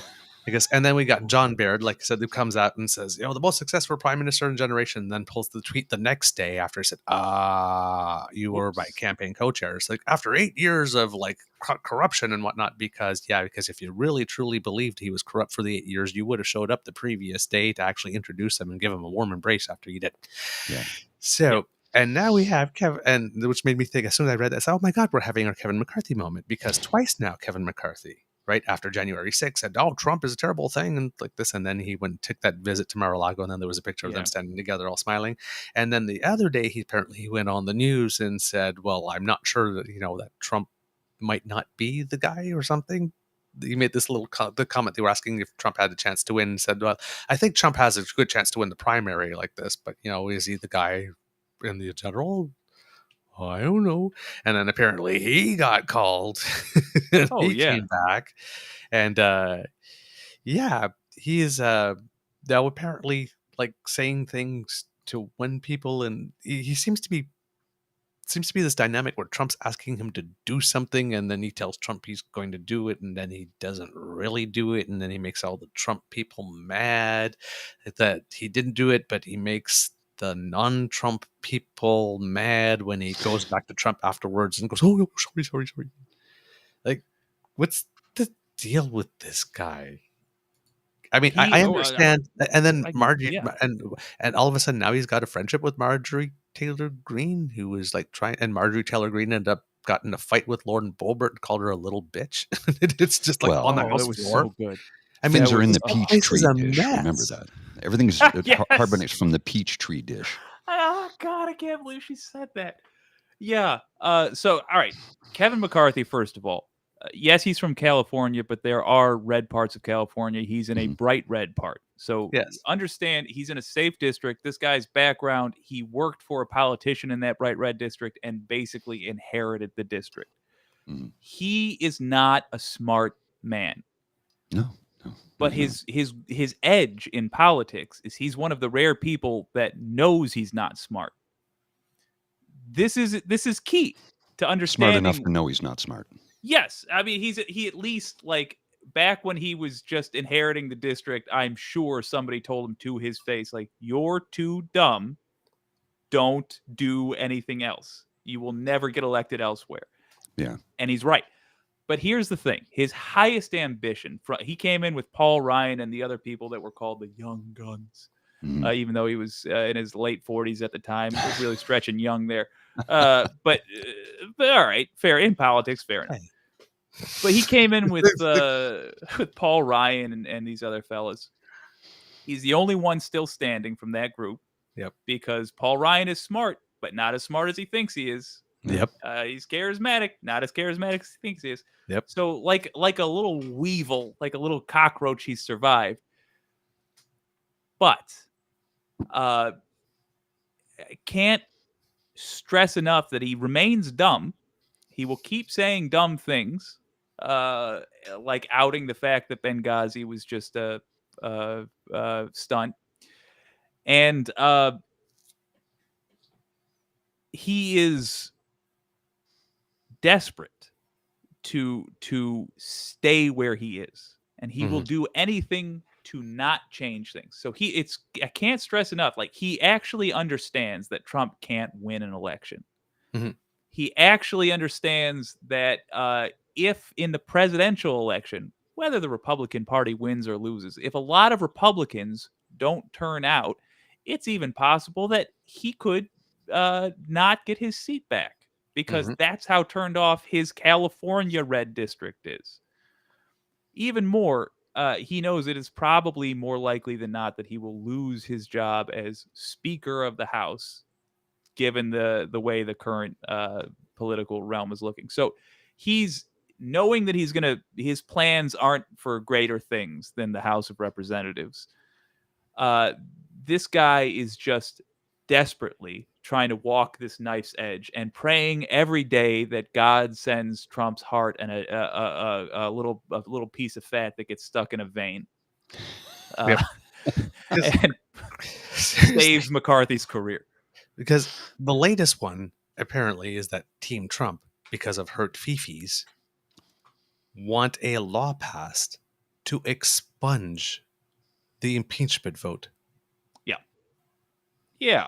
Now, I mean, never mind that he wasn't formally, like, they had the trial, but he wasn't ultimately impeached. So I don't know what that changes. And the votes would have still happened, and the trial would have still happened, and all that would still be in the history books. But they want the votes expunged. That's his priority at the moment. Yeah. It's like Saddam Hussein, Kim Jong-un level ridiculousness. Like, we're just going to hear this stuff all the way until Trump's locked away. So apparently he's promised Trump that he would do this. Promised. Oh, yeah. Like this. Oh, yeah. And he's telling the other Republicans, it's like, well, could we maybe? And so the moderate ones are going, yeah, that's really not a good idea. No. You think? So yeah, so they don't want to do it, and Trump's going, but you promised. Oh yeah, and I like if you go to Kevin McCarthy and just like bark at him, he'll start doing whatever you say to do. He doesn't consider whether it's possible or not. That never enters into his brain. He'll just say yes, sir. And then later, when somebody else tells him that's not a thing that we even have the ability to do, he'll turn around and be like, I never intended to do that.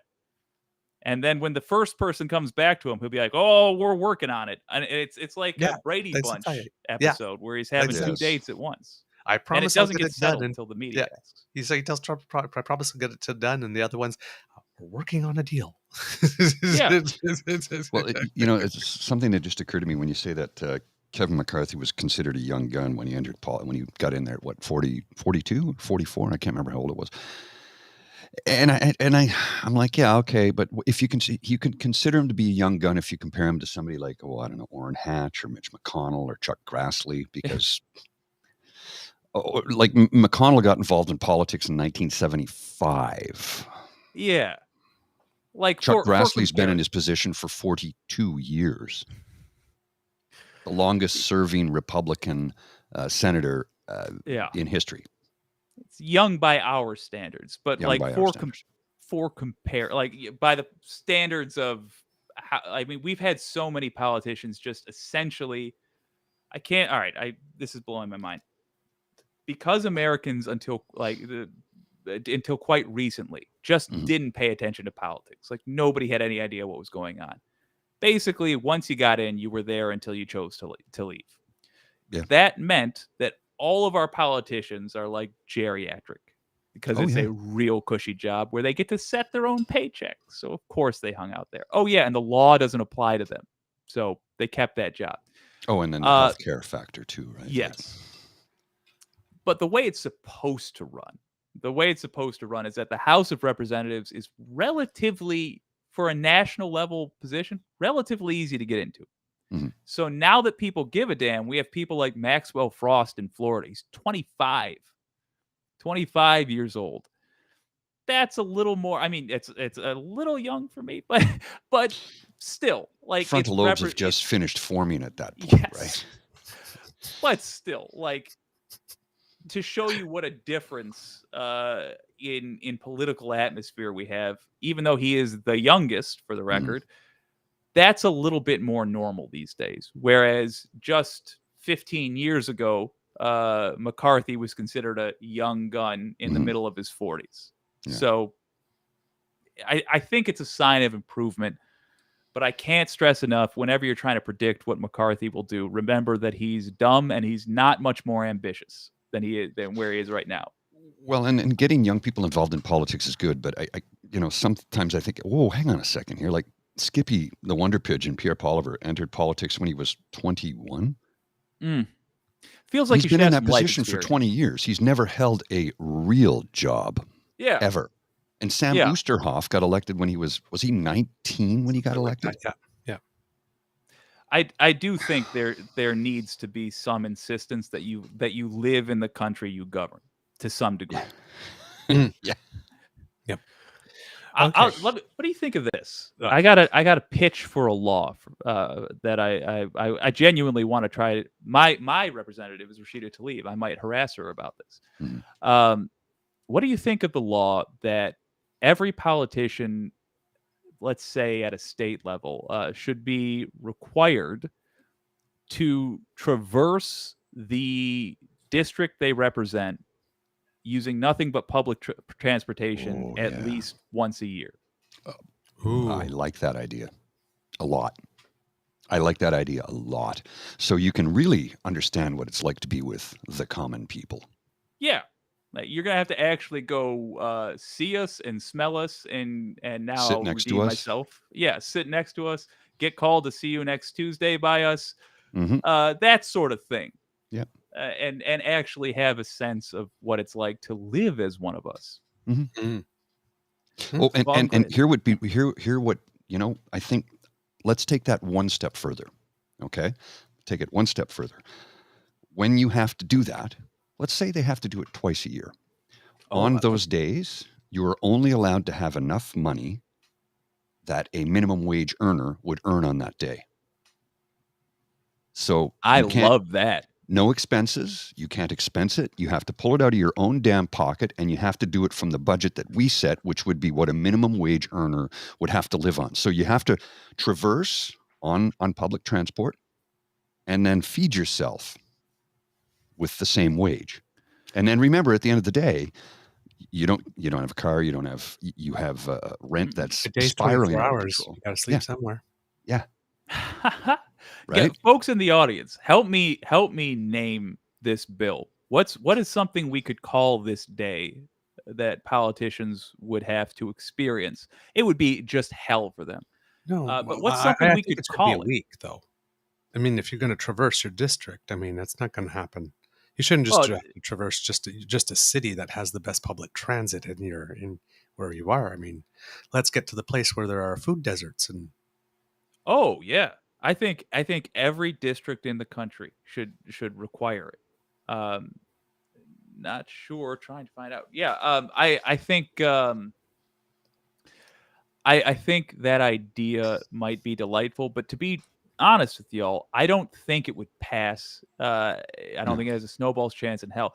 No. But the value of it is not just in if we could somehow get it passed. What I really want is to see all the politicians get up and have to nervously explain why they think it's a bad idea. Bingo. And just Bingo. clip that. All right. Mhm. I'm gonna tear you to shreds now. well, I mean, we just saw 208 Republicans didn't find a good reason for which to report white supremacy in the military. So Yeah. What am I Let's go back talking to that about? graphic Counting show. on shame. I But tend that's to the be an thing. optimist, but That's- I've really dived into the new conservative movement, which is not at all conservative. It's just No. whatever. That's the thing. They're all for white supremacy. They love racism. And yet, want to talk about building bridges. One thing we are in agreement on, they effing despise the oligarchs. They Mhm. hate them nearly as much as we do.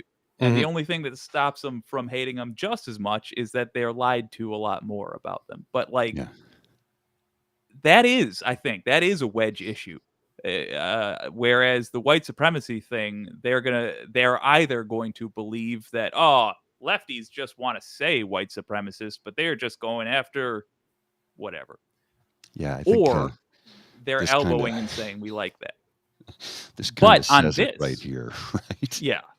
Come on. But on this, with them having to actually traverse their district, Mhm. I think that would hit very different. And I It think you would have them fumbling and stumbling, trying to come up with reasons why they can't be amongst the filthy poors.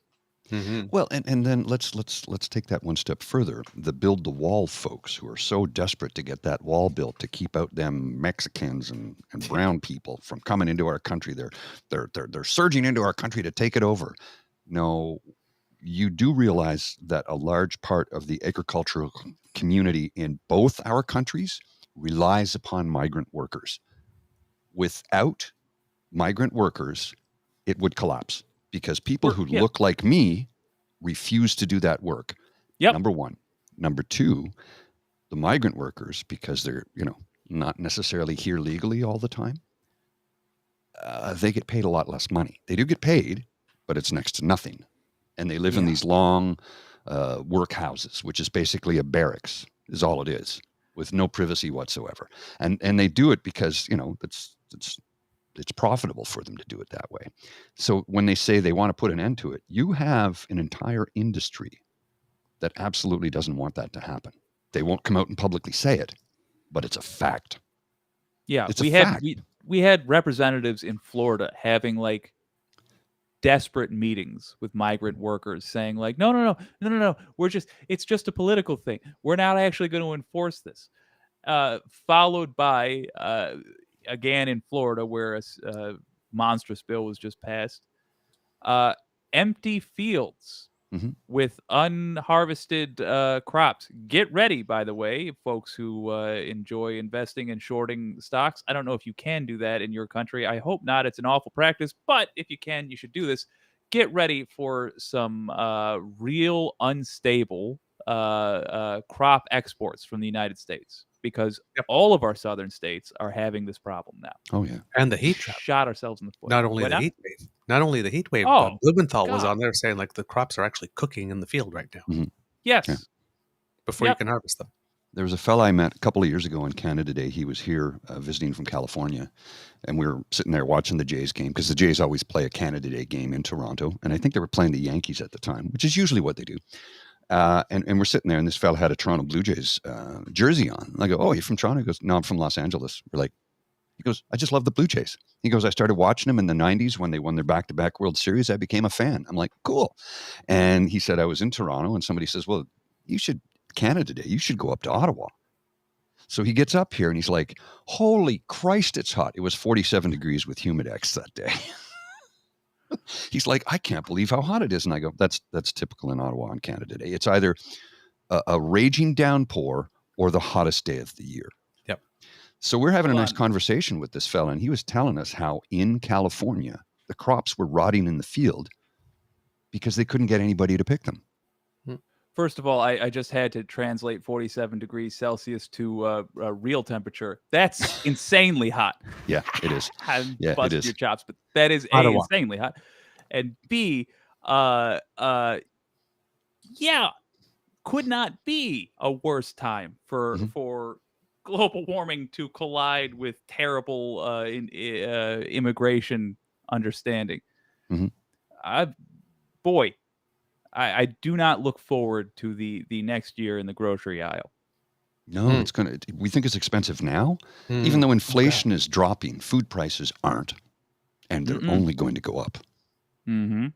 It's like I was talking to my mom and dad yesterday. I spent some time with them, and I went to the Legion with my dad for a couple hours yesterday, and they had a sing along playing guitars, and had a couple of drinks and sat there and hung out and had a great time, and then went to dinner with my folks, and we were talking about how $50 worth of groceries could feed you for 4-5 days. $50 worth of groceries today is a day and maybe like you'll get 3 meals and maybe a lunch or a breakfast the next day. Yeah. $50 does not buy you enough food to survive anymore. So you have to start rationing, changing your diet, buying a lot more rice. Yeah. But the problem with rice, although rice is good and it fills Takes you, a ton of water. it's the protein factor you're missing out on. So it's like beans and lentils. And yeah, they're effective. But then you'll get people who go, "I just want something else." So they go to a Golden Arches where they can get a cheap meal for next to nothing. And we don't have this here, but I know that in some states they have free Fridays. Literally, you get free French fries. So let me see if I get this correct. I can get fries for free with a $1 drink of a 32-ounce soda, or I could get a small fruit cup for $5. Yeah. So I pay $1 for a soda of 32 ounces of sugar, which I can refill as often as I want, by the way. And then I get a free fries. So for $1, I'm feeding myself. But if I want to eat something healthy and nutritious, it's out of my budget. So like there's a people problem. People wonder why like we Americans get made fun of for being fat, and rightly so. We're a husky lot, but like it's poverty. Yes, like nobody questions how a whole country's body shape changes over time. Like, well, maybe something's amiss. When we were in, my buddy and I went down to Saratoga Springs back in May to see Connie Han perform live. Amazing show. I'm going to be interviewing her for the jazz show I do at some point in the near future. Notice that Saratoga Springs average median income is about $97,000. Is the median income in that city, and it's a city of like 25,000 people.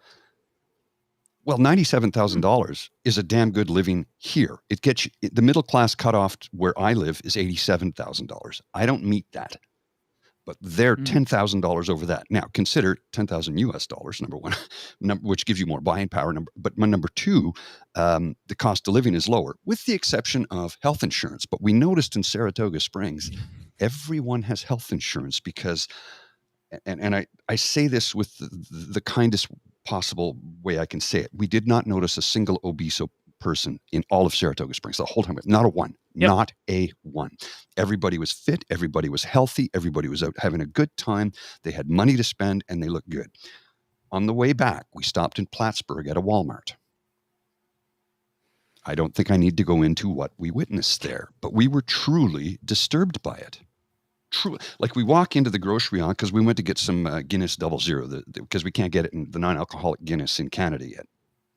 So we walk in and we notice that there's the fresh fruits and vegetables aisle where there might have been 3 people. Then we get to the soda and crackers aisle. You can't walk through it. And why? Because one is affordable and the other is not. Yeah. And that's what it boils down to.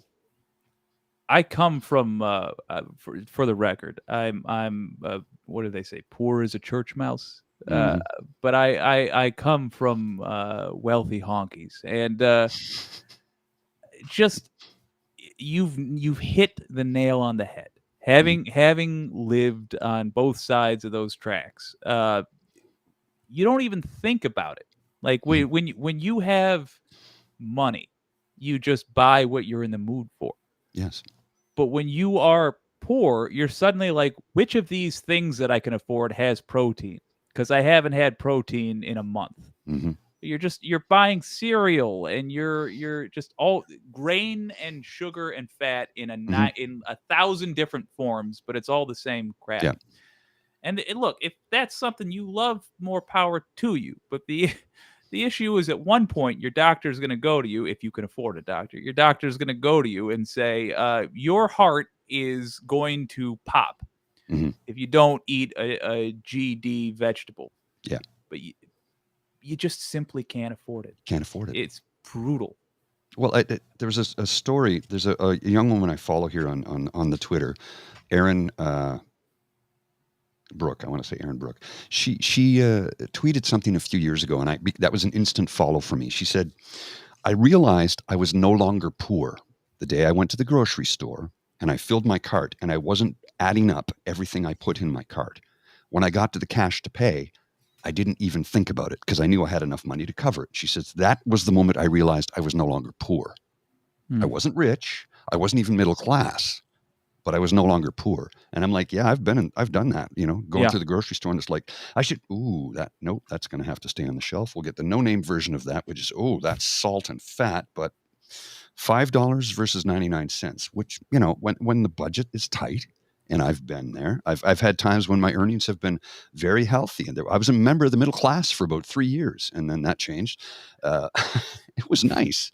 It was nice being able to just go in and make a purchase and not have to think about it. Yeah. Not have to concern myself with, can I afford this?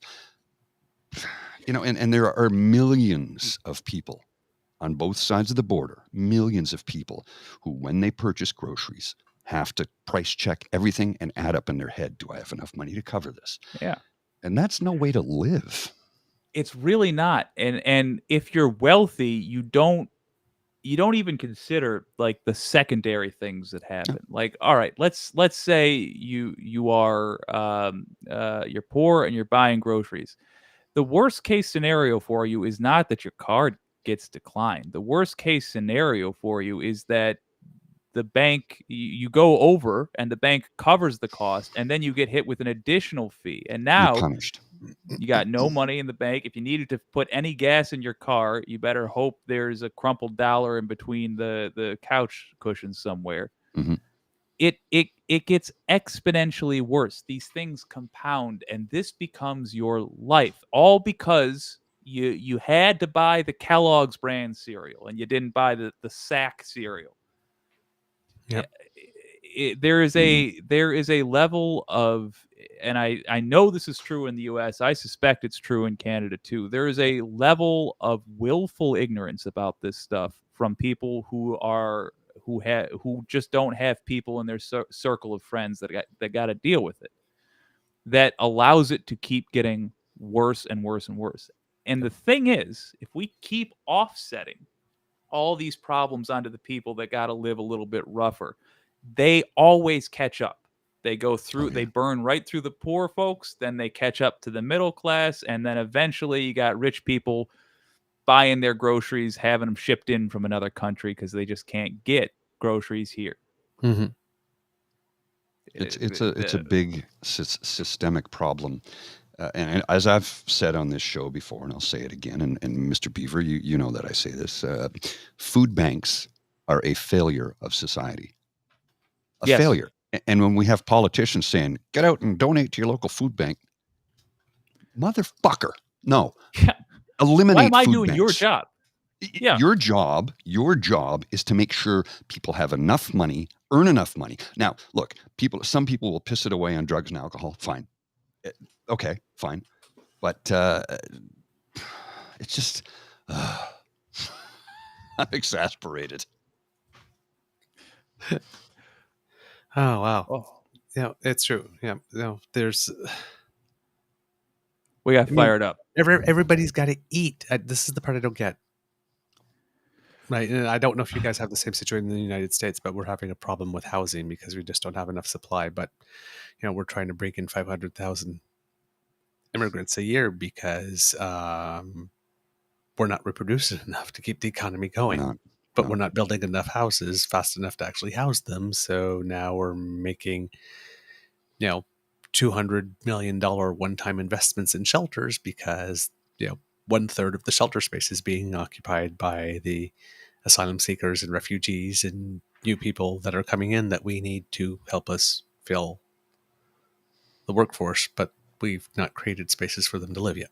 Mm-hmm. So that's the problem that's happening up here. I don't know if it's the same state-wise, but ours is starting with housing and then going towards food. And I guess in the United States, it's starting with food and maybe going towards other stuff. But it's both simultaneously. Food and healthcare. It's that same chain. The poor folks had housing problems first, and now we're having that experience translate to middle class folks, where they are now having prohibitively expensive housing. Mm-hmm. And just you guys are ahead of us on this one. Just like all the buildings are being that's it. All the buildings are being bought up by major companies, including foreign investors. And now we are at the place where we've got to do something about it. But we're so distracted by the fact that we had a coup that there's really nothing. I mean, we're just playing Republican nonsense ball right now, but it's got to happen soon. Well, here's a graphic from Fred. The median sales price of houses sold for the United States. And you can see how it spiked up after 2020. Like it jumped way up. Now you can also see here that it's trending down a little bit, but how much? And you compare that to this is from the Toronto Regional Real Estate Board. Same thing. Look at the spike. It's just from 2002 to now, it's gone up like a ramp. Now compare that to minimum wage over time. Yeah. Not even close. And I talked to my dad about this yesterday. I said, in 1980, a person earning minimum wage could save enough money to get a down payment to buy a house. Sure, your mortgage rate interest rate was at like 19 or 20%. Okay, a lot of money. But the house would have cost something like 4 to 5 times your annual salary, your annual income, even for a minimum wage earner back then. Today, a middle-class person earning $100,000, the average house price is $900 and change.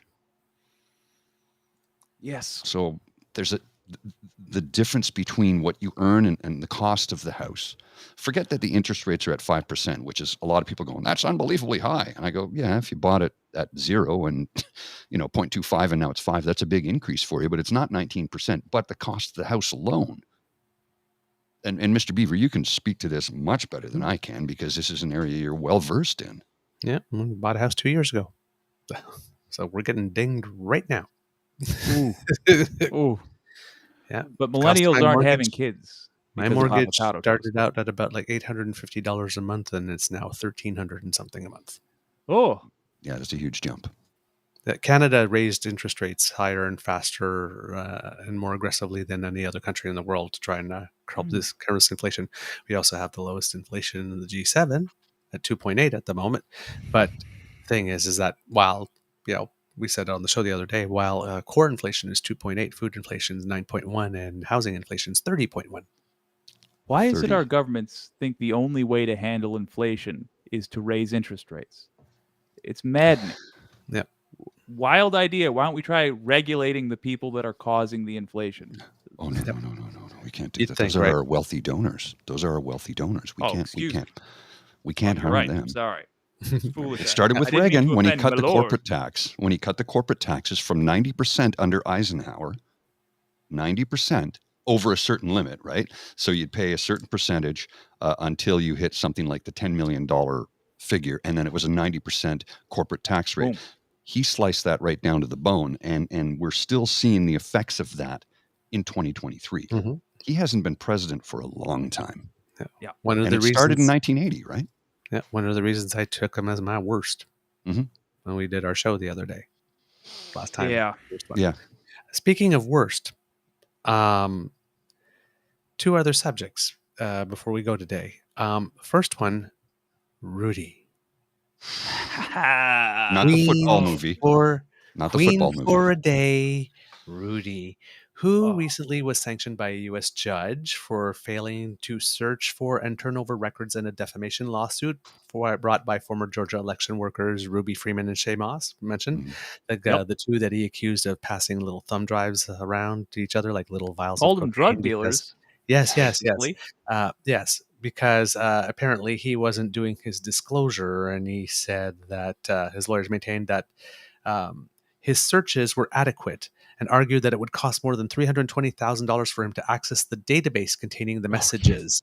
So he had databases and messages and databases, whatnot. So he handled the one part of the stuff. But he said, but all this other stuff, if I have to like go through databases, my cell phones and whatnot, and my 16 cell phones or something, right? How many did he have? Or a ridiculous amount. This is going to cost me $3,000, and so he wasn't doing it. So yeah, the judge previously said Giuliani, who served as mayor of New York, must produce nearly all records requested by the election workers by June 30th. He claimed poverty. He said, the judge said, well, then prove it. File some financials with us. I'm not sure if he actually got around to that.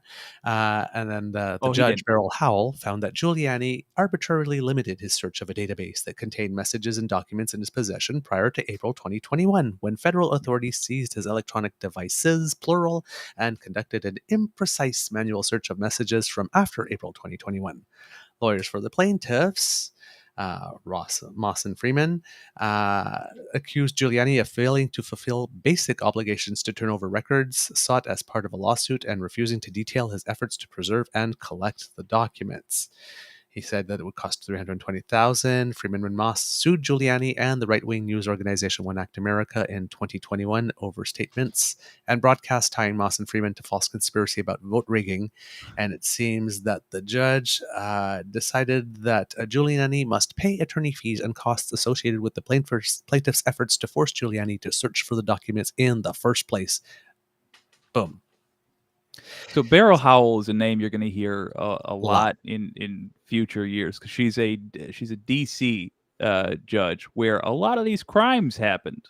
Mm-hmm. And she's not a fan of this crew because they've been in her court a couple of times now, and it's always this nonsense. Isn't it Beryl Howell, the one that asked specifically, did you guys ever consider charges for treason? Yes. That's the one, right? Yeah. Yes. I'm pretty sure that is. And what happened was, Giuliani, exactly as you say, Giuliani said, "Oh, I don't have I think it was 300, some obscene amount of money for a company that keeps all of my electronic records." And then the judge said, "Well, prove it. Show us your financials." And then he's like, "Oh, turns out I found the money," and he just then produced what he was told to.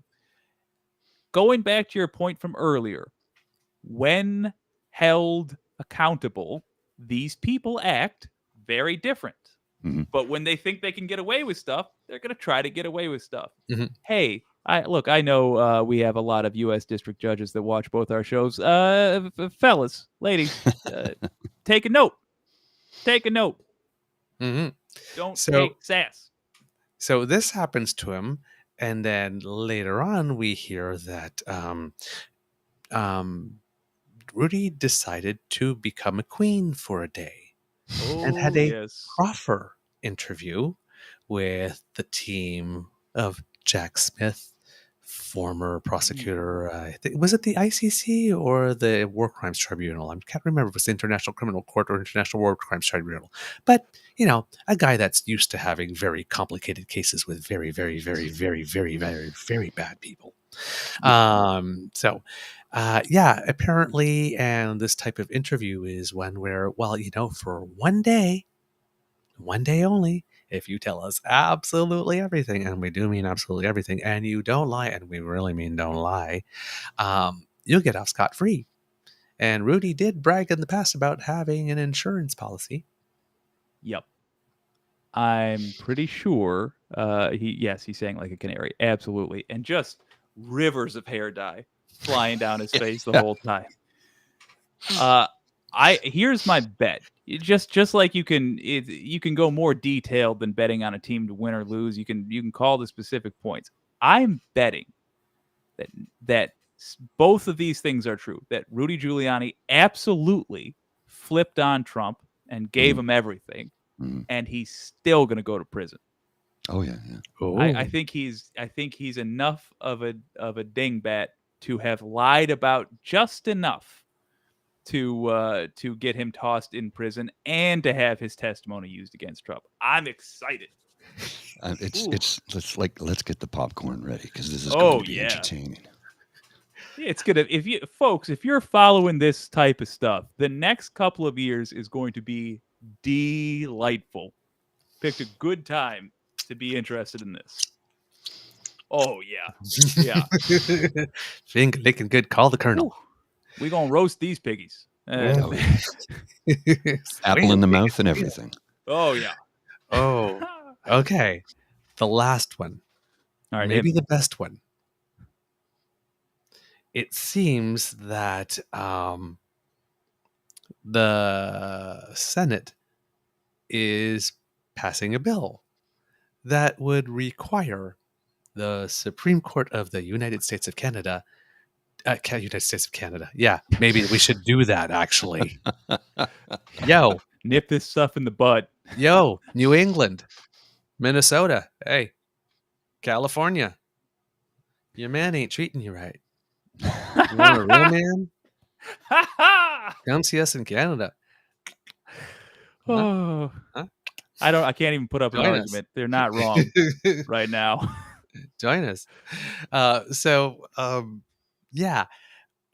apparently, because that white supremacy vote, right? Just sort of like, and apparently, the House has determined that this bill is going nowhere. It's DOA in the House.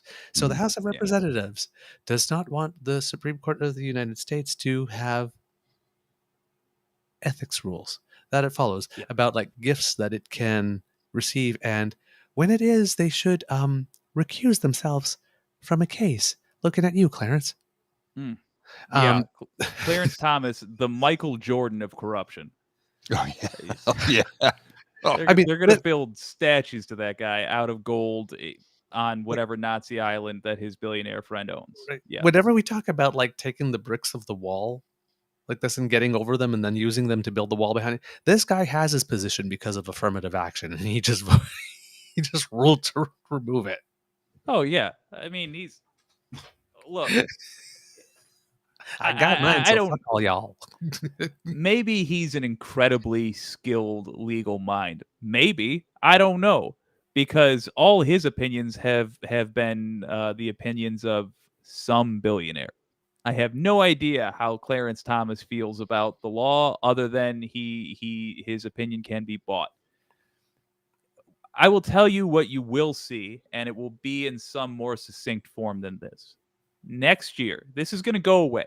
You will stop hearing about the Supreme Court for a good long time, because this being America, they don't have to work the whole year. They're leaving, and you won't hear about it till next year. When you hear about it next, Democrats will find a quick way of saying, remember all that corruption that you saw?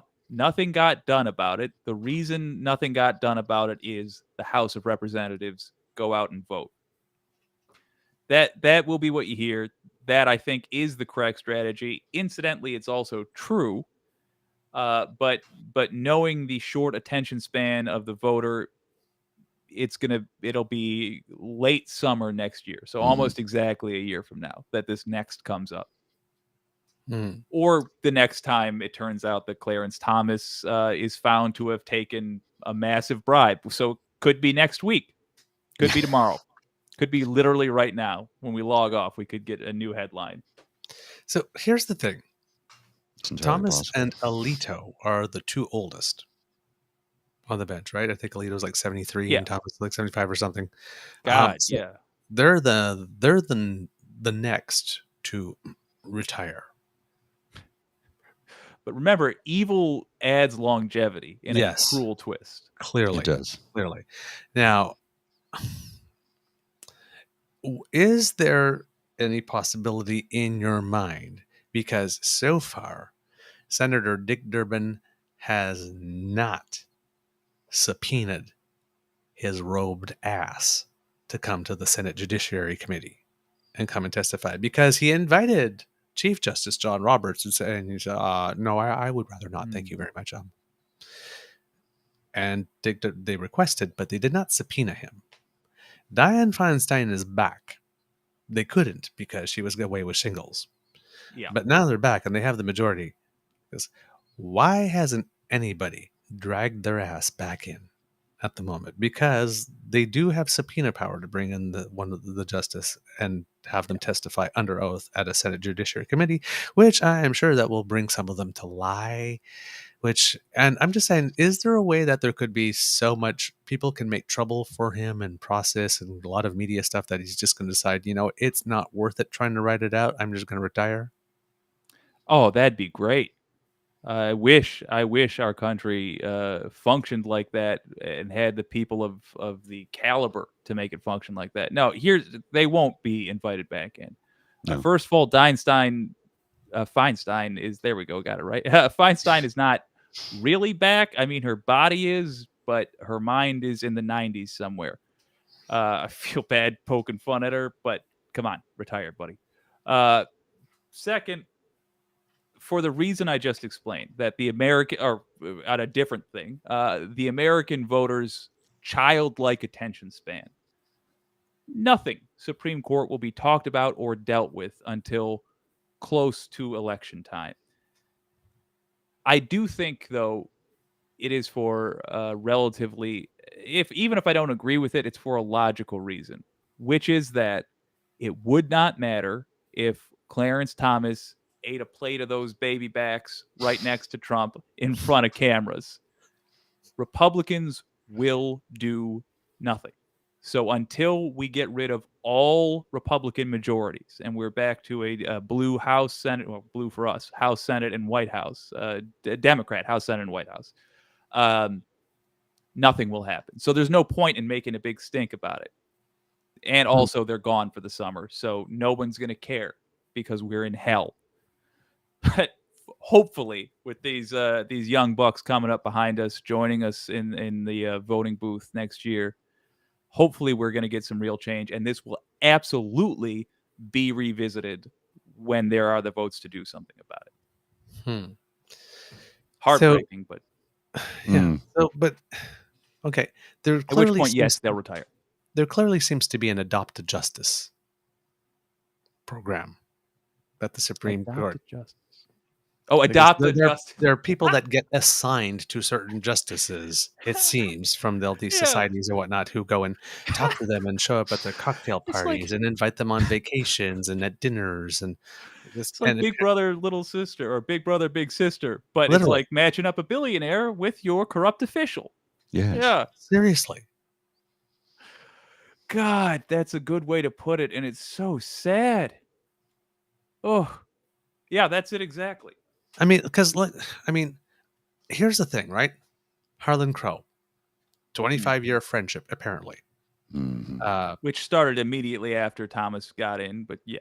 Yes, Supreme Court justice who happens to be black, who can't seem to keep pubic hairs off Coke cans.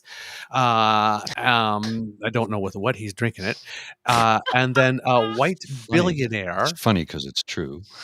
And then white billionaire who happens to have linens embossed with Nazi insignia, according to Ben Shapiro, was to remind himself that Nazis were bad and Hitler was bad. And Yeah. so, I mean, of all I the have this friends that framed Clarence portrait. Thomas could have, Uncle Clarence Tom, Oh, yes, could have picked. gotta put those on. 'cause Yikes. That's a burn. Well, damn. Tom's in his name. It's a, I did not didn't see that name one the coming. motherfucker. But Uncle Clarence Tom happens to pick one white friend who happens to have a copy of Mein Kampf and paintings painted by Hitler in his home.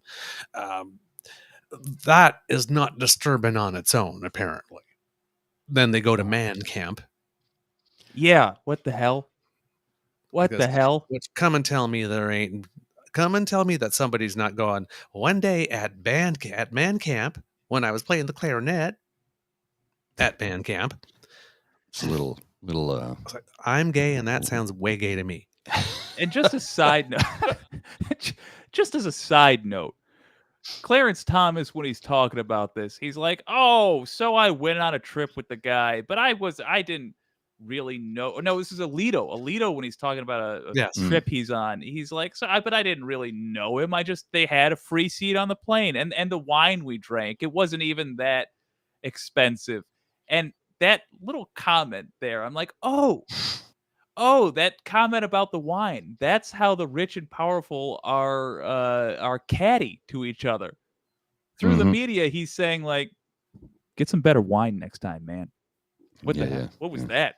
Was that What is it? Ripple Blanc? 19 Crimes? Yeah. Night Train? Thunderbird? Manischewitz? Uh, Barefoot? What's the word? Thunderbird? Yeah. So Garbage. he's buying his properties and letting his mom live there. He's paying tuition for some, I guess, person that Clarence Thomas is not his actual son, but I guess has sort of adopted him. Yeah. But it's like paying for people's private tuition, buying your homes and renovating and letting your mom live in it rent free, taking you on $100,000 valued trips on yachts that have manservants. I'm just sitting there, I'm going like, Seems normal this to me. is well, You don't do that for your friends? But here's the thing: it seems like a rather one-way friendship, doesn't it? Well, listen, you What- have what- to understand. What is Clarence Thomas? I prefer the Walmart parking lot rather than the beaches because I come from regular stock guy. Given Oh, yeah. Harlan what does Harlan getting out of this friendship? Well, I think you're underestimating how charming Clarence Thomas is in conversation. Yes, And- yes. and Anita how Hill he- was very impressed. Yeah, and he does little sentimental things like he'll write a card on your birthday, and so it gets there like on time. So he must have sent it a couple days back. He remembered, or he'll do things like rule in favor of the position that you wanted in a major Supreme Court case. Little friend things like that. That you actually have before the court yourself. Yeah, That You know. you probably should have recused yourself. he knows a lot of jokes, stuff like that. Not And apparently his corrupt. wife is charming. Oh, The Walmart yeah. parking lot one is the one that gets me because Oh. I'm like, really, That's Clarence?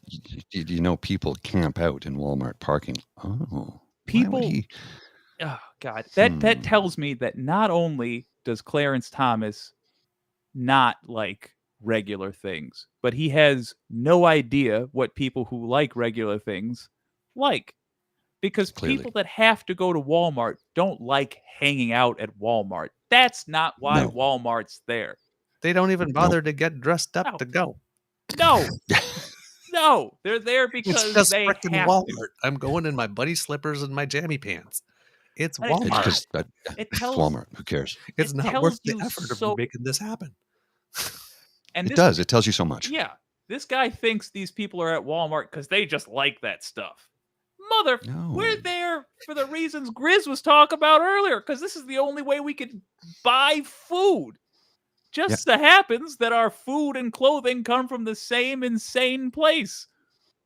We think it's a clown show too, but we're required to be at this clown show. Oh, I'm glad you get to take little tourist vacations for photo shoots at the parking lot of the purgatory we have to shop at. Oh, But this isn't by choice. you can just hear the music. Do, do, do, do, do, do, do, do, do. And now if you Well, look and in their natural habitat, the poems. He's like, I'm Look at them come going to back feed with them. bags. I understand Well, you like and these let's- chips, these cheesy poofs. cheesy poofs. And let's not forget that oftentimes in cheesy front of poofs. many Walmart stores, you will have these giant bins for food bank donations. Yeah. Right? For their employees that they don't Yep. pay enough. We are truly in hell. The good news We is, as you guys said right off the jump, these new cats that are joining us here on the political scene, No, they don't ain't fall for having this it. nonsense. No. So No. Even if we get even if the next generation of politicians is just as slimy and just as two-faced as our current generation, at least they're going to know that their constituents won't put up with the same nonsense. So they'll have to at least pretend to be decent human beings, and that will be an Agreed. improvement. Agreed. Oh, I have something that's just come across my headline here. I'm going to put this on the screen because I think it's something we should announce. It's some sad news, but it was inevitable. The passing of Tony Bennett at the age of 96. Yes. Mm. It was inevitable. I mean, he was 96 and he was diagnosed with Alzheimer's 7 or 8 years ago, I think so. Yeah, we talked about it on the show when he stopped. When he announced he was going to stop performing live. Touring and performing, yeah. It was inevitable. But at 96, he lived a good life and he entertained millions of people throughout his entire very long career. Oh, yeah. So he will be missed because he was one of the last of the original crooners, right? Yeah. As Abba would say, thanks for the music. Yeah. Wow. We got a while yet with ABBA. Yes. I'll listen to some Tony Bennett in his honor today. She gets too hungry for dinner at 8. That's right. Well, there's a quote here. Tramp. There's a quote here. Tony Bennett was often praised by his peers, but never more meaningfully than by what Frank Sinatra said in a 1965 Life magazine interview. For my money, Tony Bennett is the best singer in the business. He excites me when I watch him. He moves me. He's the singer who gets across what the composer has in mind, and probably a little more. I mean, that's from the chairman of the board, right? Yeah. Praise. Yeah. That's high praise. Beautiful. Lovely. And I'm sure because they struck up a good friendship, I can't wait to see what Lady Gaga has to say. Oh yeah, she'll yeah. Because they were like, because I'm sure this. They were really tight. It was love. Yeah. Yeah, they did duet, Yeah. a couple duet albums together. So yeah, I'm gonna compare what she says to Old Blue Eyes. We'll see who comes out on top. I'm curious. well, Blue Eyes has got a lot of cred though. He does. He's got a little bit more street cred. He's got a little street cred there. He's got time in the game with Tony. Well, it was the story. Who was it? Was it Red Skelton, or was it Skelton? Was it Red Skelton, or was it Don Rickles? I can't remember. It was one of them. I hope it was Rickles. Or it might have been Soupy Sales. I can't remember. Whatever It was one of the three who said Frank Sinatra saved my life once in 1962. He goes, "Oh, really? What happened?" He says, "Well, I had run up some gambling debts, and the casino pit bosses decided to take me out behind the pit, behind the casino, and lay the boots to me." Ooh. And Frank Sinatra came out and said, "Okay, guys, he's had enough. Let him up."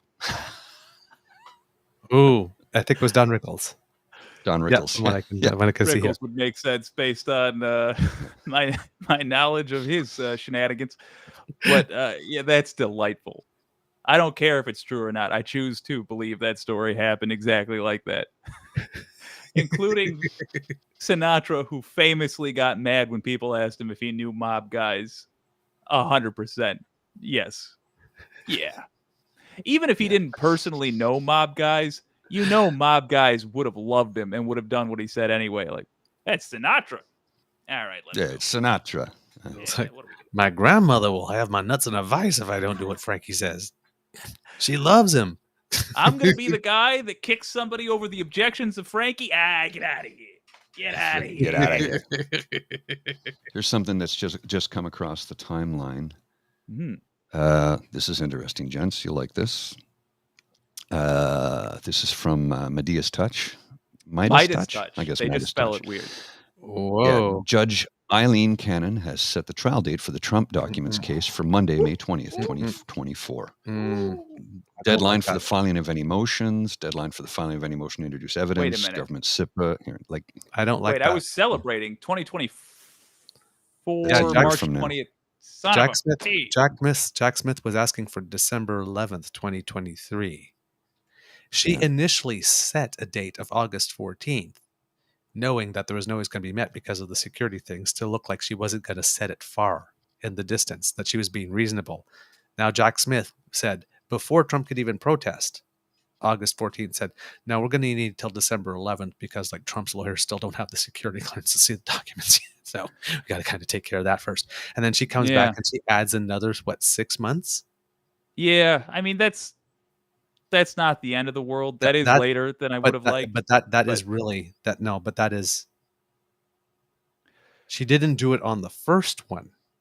Yeah, right. Because everybody said like that's because she knew she could get away with it. And because, look, but now that was the real date that she intended to set all along. I'm putting my pistols down here for a second. I have all kinds of beef with Eileen Cannon. I will absolutely join you in that lack of trust. I don't think any of the flaws you see her encountering right now are going to be a result of shadiness. She is shady. We should be concerned. But you have to understand she is wildly inexperienced for the job she's currently doing. Not only like the job as a whole, like, and I mean, like, she literally does not know how the procedure works. Add on to that, this is a way bigger deal than maybe anybody's prepared for. She doesn't, and she knows this. She's a smart gal, no matter what you think of her personally, and I have a very low opinion of her. But she is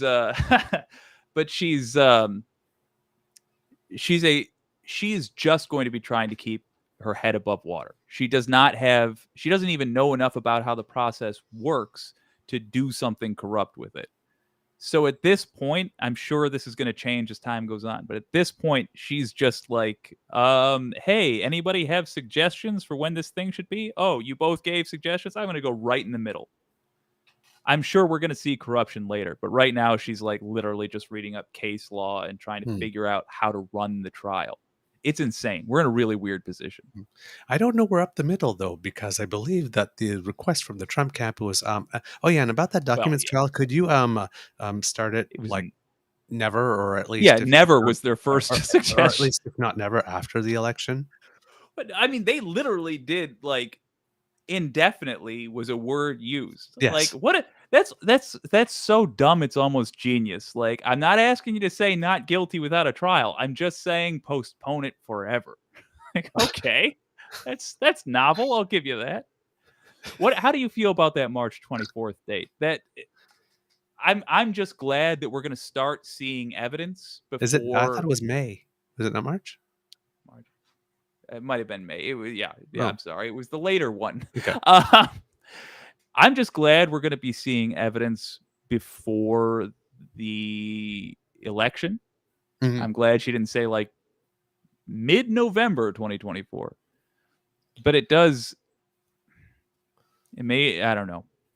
May 20, but May comes around and watch, like, there's another reason to delay from Trump or because I don't believe it's real. I think they're going to find ways to get extensions, and I think by the time they're asking, she's going to be confident enough to say like, sure, I'll grant you for this reason that I just looked up in a book, and yes, you can have that extension.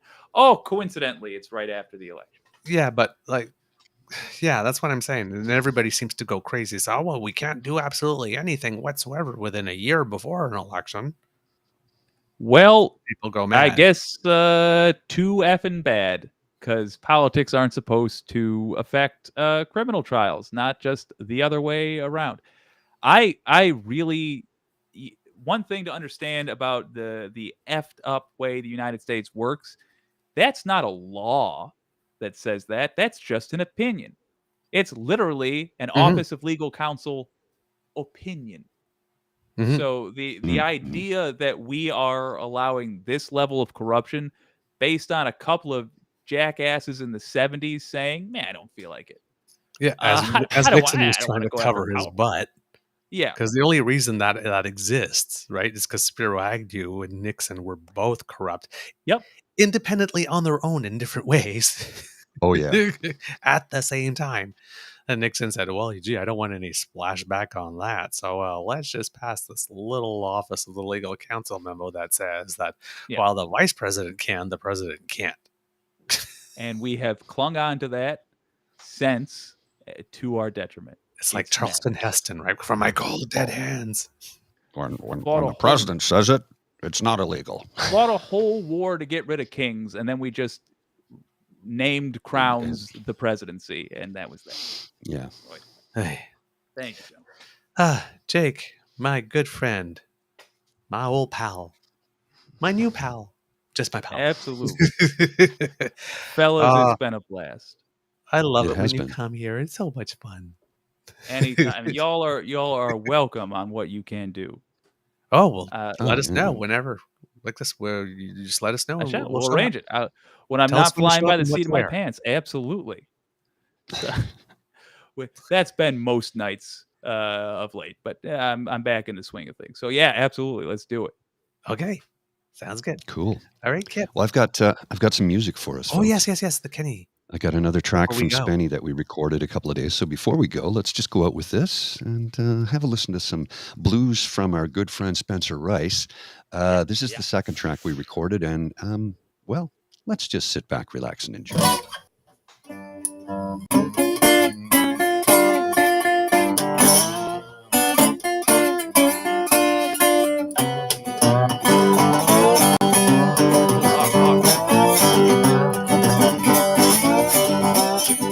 Yeah, you drop down, mama. Let your daddy see. You got something, honey. You keep worrying me. Come on down. Stand out all night long.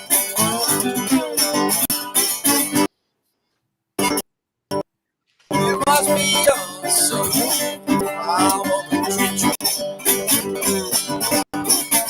Got a jack of diamonds told me. We space. Come on now, Spinny. Let's get on that creepy way. Get it. Stand out all night long. You must be young, son. I want you to.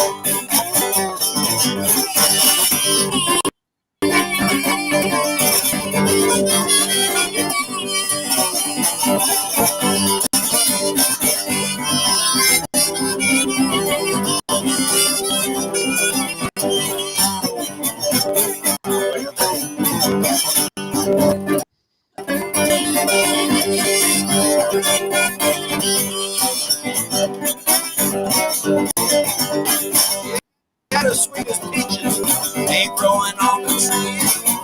Sweet as honey, ain't coming from the bees. Mama, all night long.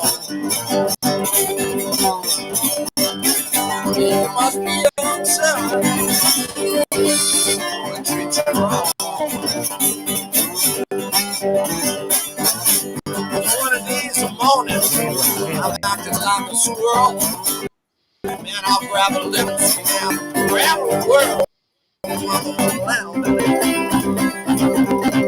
Stand out all night long. Yeah, you young, son. Someone to treat you wrong.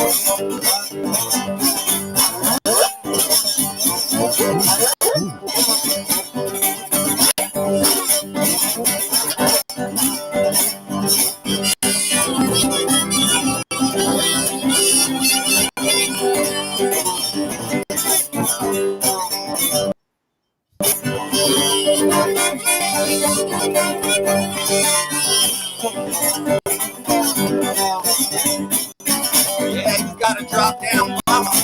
Let your daddy see. You got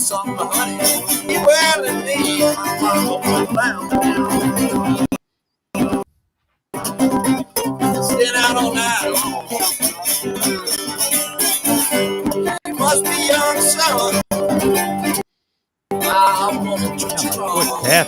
Put. Tap. Come over, I'm gonna treat your daddy right.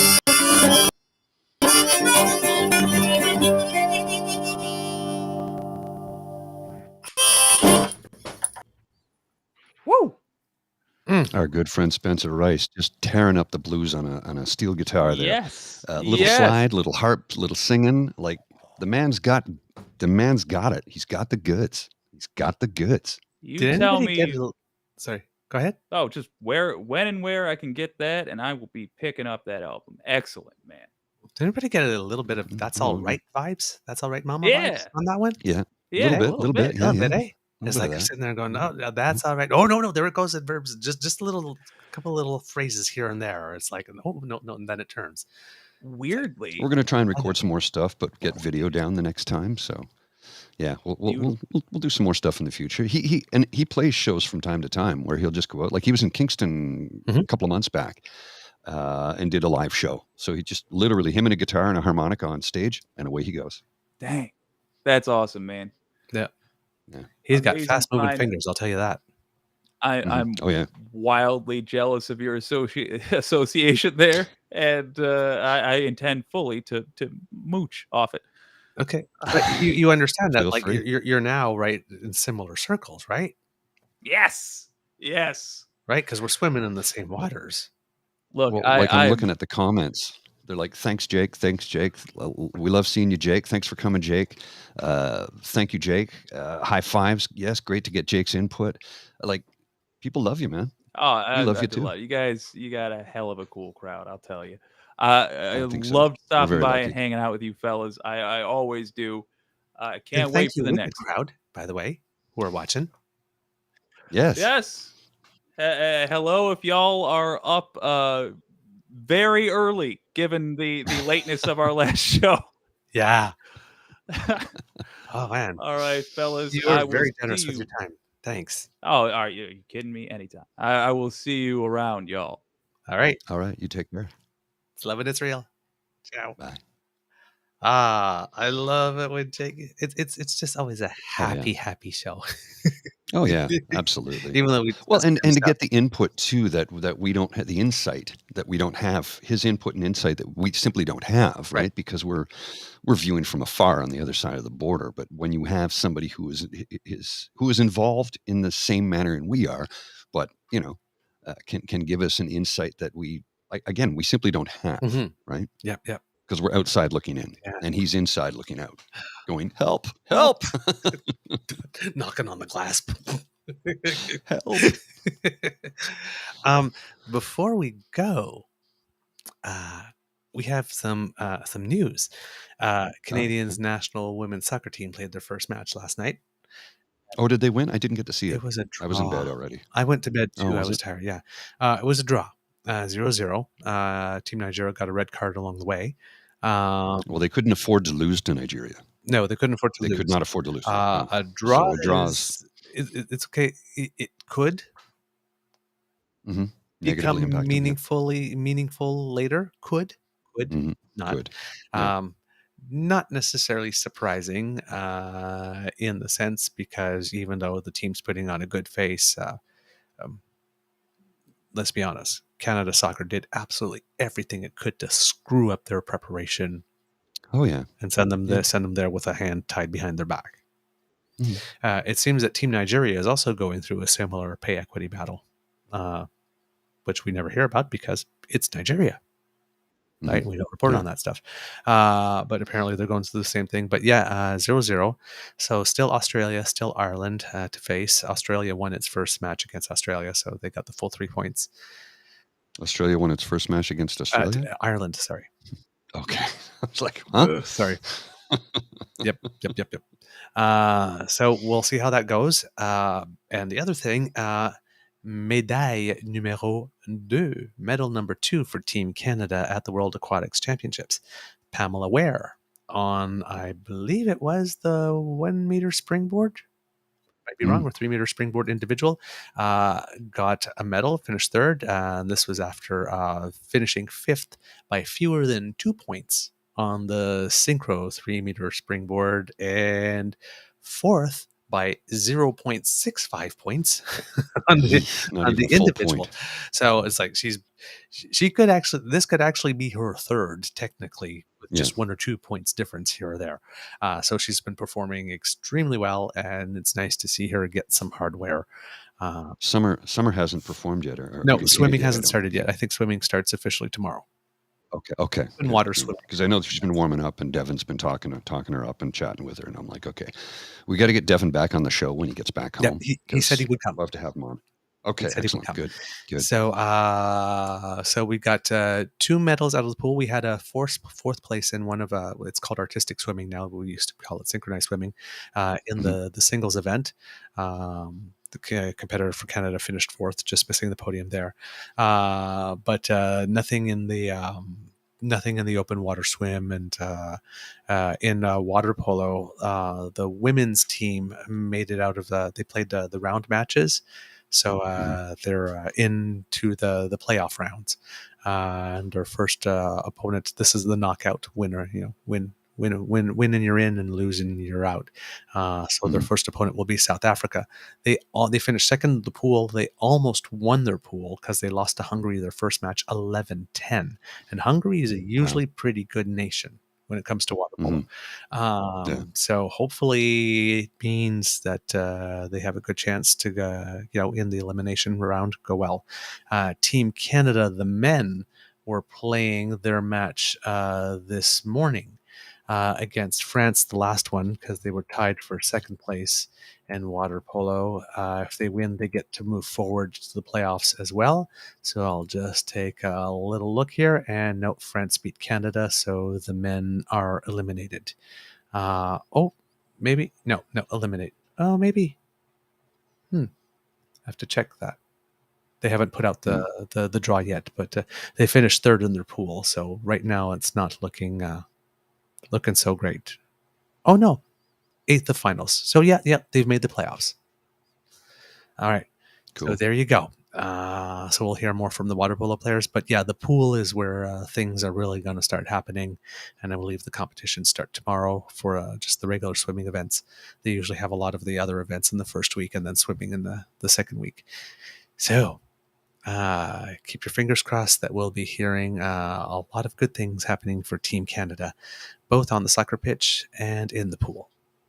All right, Mr. Grizzly, do we have a show? We do indeed, sir. All right. I forgot that during the show, the computer means I do not have a script put up again. So while I do that, Kits, this is the end of this episode of the Daily Beaver Morning Show here on the Crier Media Network. We hope that you love listening to us because we love making this for you.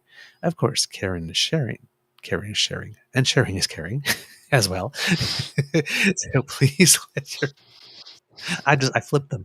So please let your peeps and poops know about us, because you have the beautiful, beautiful, and lovely mouths from whom we want the word coming out. So let them know.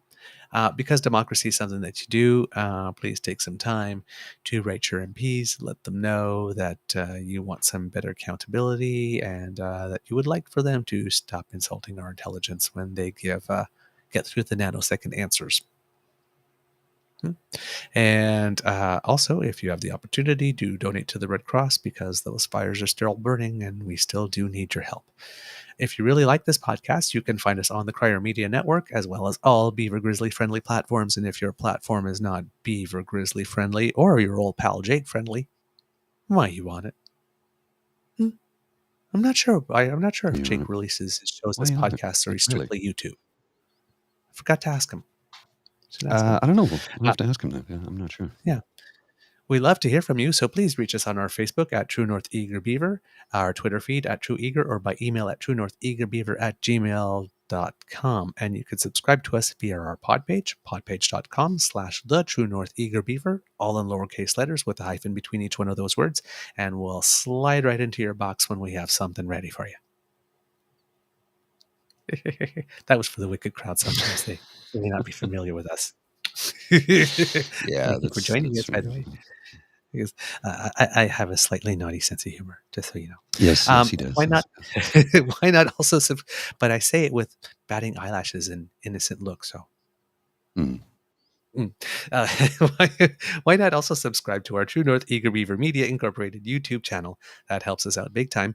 And make like Kit Elaine and smash those buttons. That squiggly under my chin is what you scan with your phone to get to our pod page to subscribe. And the one by Mr. Grizzly's head will bring you to our True North Eager Beaver Hydration Fund. Yes, or what we call staff. So Guinness, Caesars, You name it. you name it. Hot chocolate, because you are what you drink, even in the summer. And of course, coffee and cold brew coffee beer.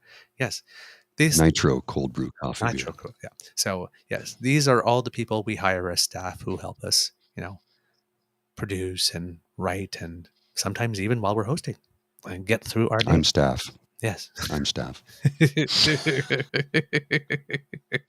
I'm staff. So, yes. And for some reason, our staff keeps on disappearing on us. So we need your help to replenish them. We just do. So I'm busy. If you go, Mr. Grizzly can't do it all. He's just one beaver, one bear. One. I'm the beaver. Grizzly. I'm just one beaver. One grizzly. You're the One beaver. It's been a long week, kids. So if you would like to help Yeah, us, it's help your beaver get his head on straight so he stops flipping things. A Caesar would really help with that. Just saying. So you scan that thing by Mr. Grizzly's head, and that will bring you to our emergency hydration fund. Or if you do not have the ability to scan that code, you let your fingers or your voice command do the walking to coffee. And that is spelled ko-fi.com/eagerbeaver, lowercase letters, all in one word. And that's where you can make your donation to make sure, I'm going to say it. I know you're waiting. We stay moist. I know you were waiting for it. I know you were. Yeah. Okay. Yeah. Jen loves it when you do that. I know. Okay, let's go. I got to wrap. I got to get out of here. I got an From appointment. the Beaver Lodge, this is your Eager Beaver saying, until next time, dear kids, it can be a tough world out there, so please be kind to and gentle with yourself. Mr. Grizzly, some words of wisdom, please.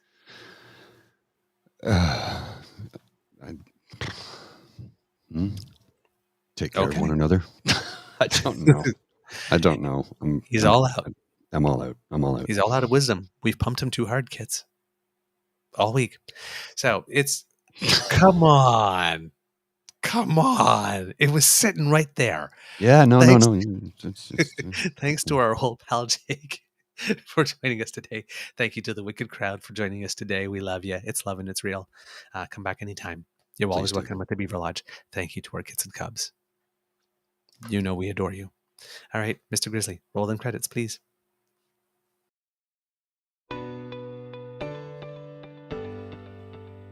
You are listening to a True North Eager Beaver Media Podcast.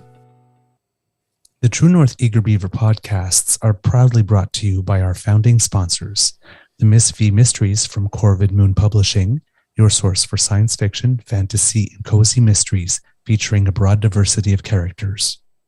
CanadianTarot.com, your uniquely Canadian online eclectic tarot community and forum, and The Peppermaster, hot pepper sauces made from fresh farm ingredients to thrill your taste buds and expand your mind.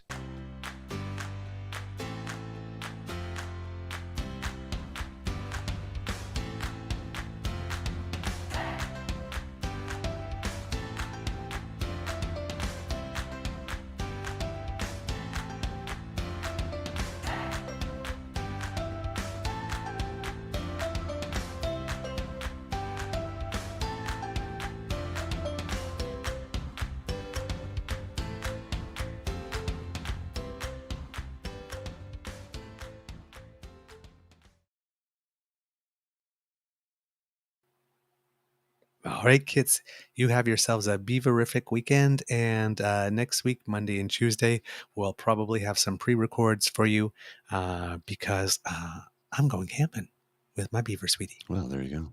There you go. When do you head out? We're going to go Sunday, Monday, Oh, Tuesday. okay. So, Okay, cool. Yeah. All righty. Right. See ya. Ciao.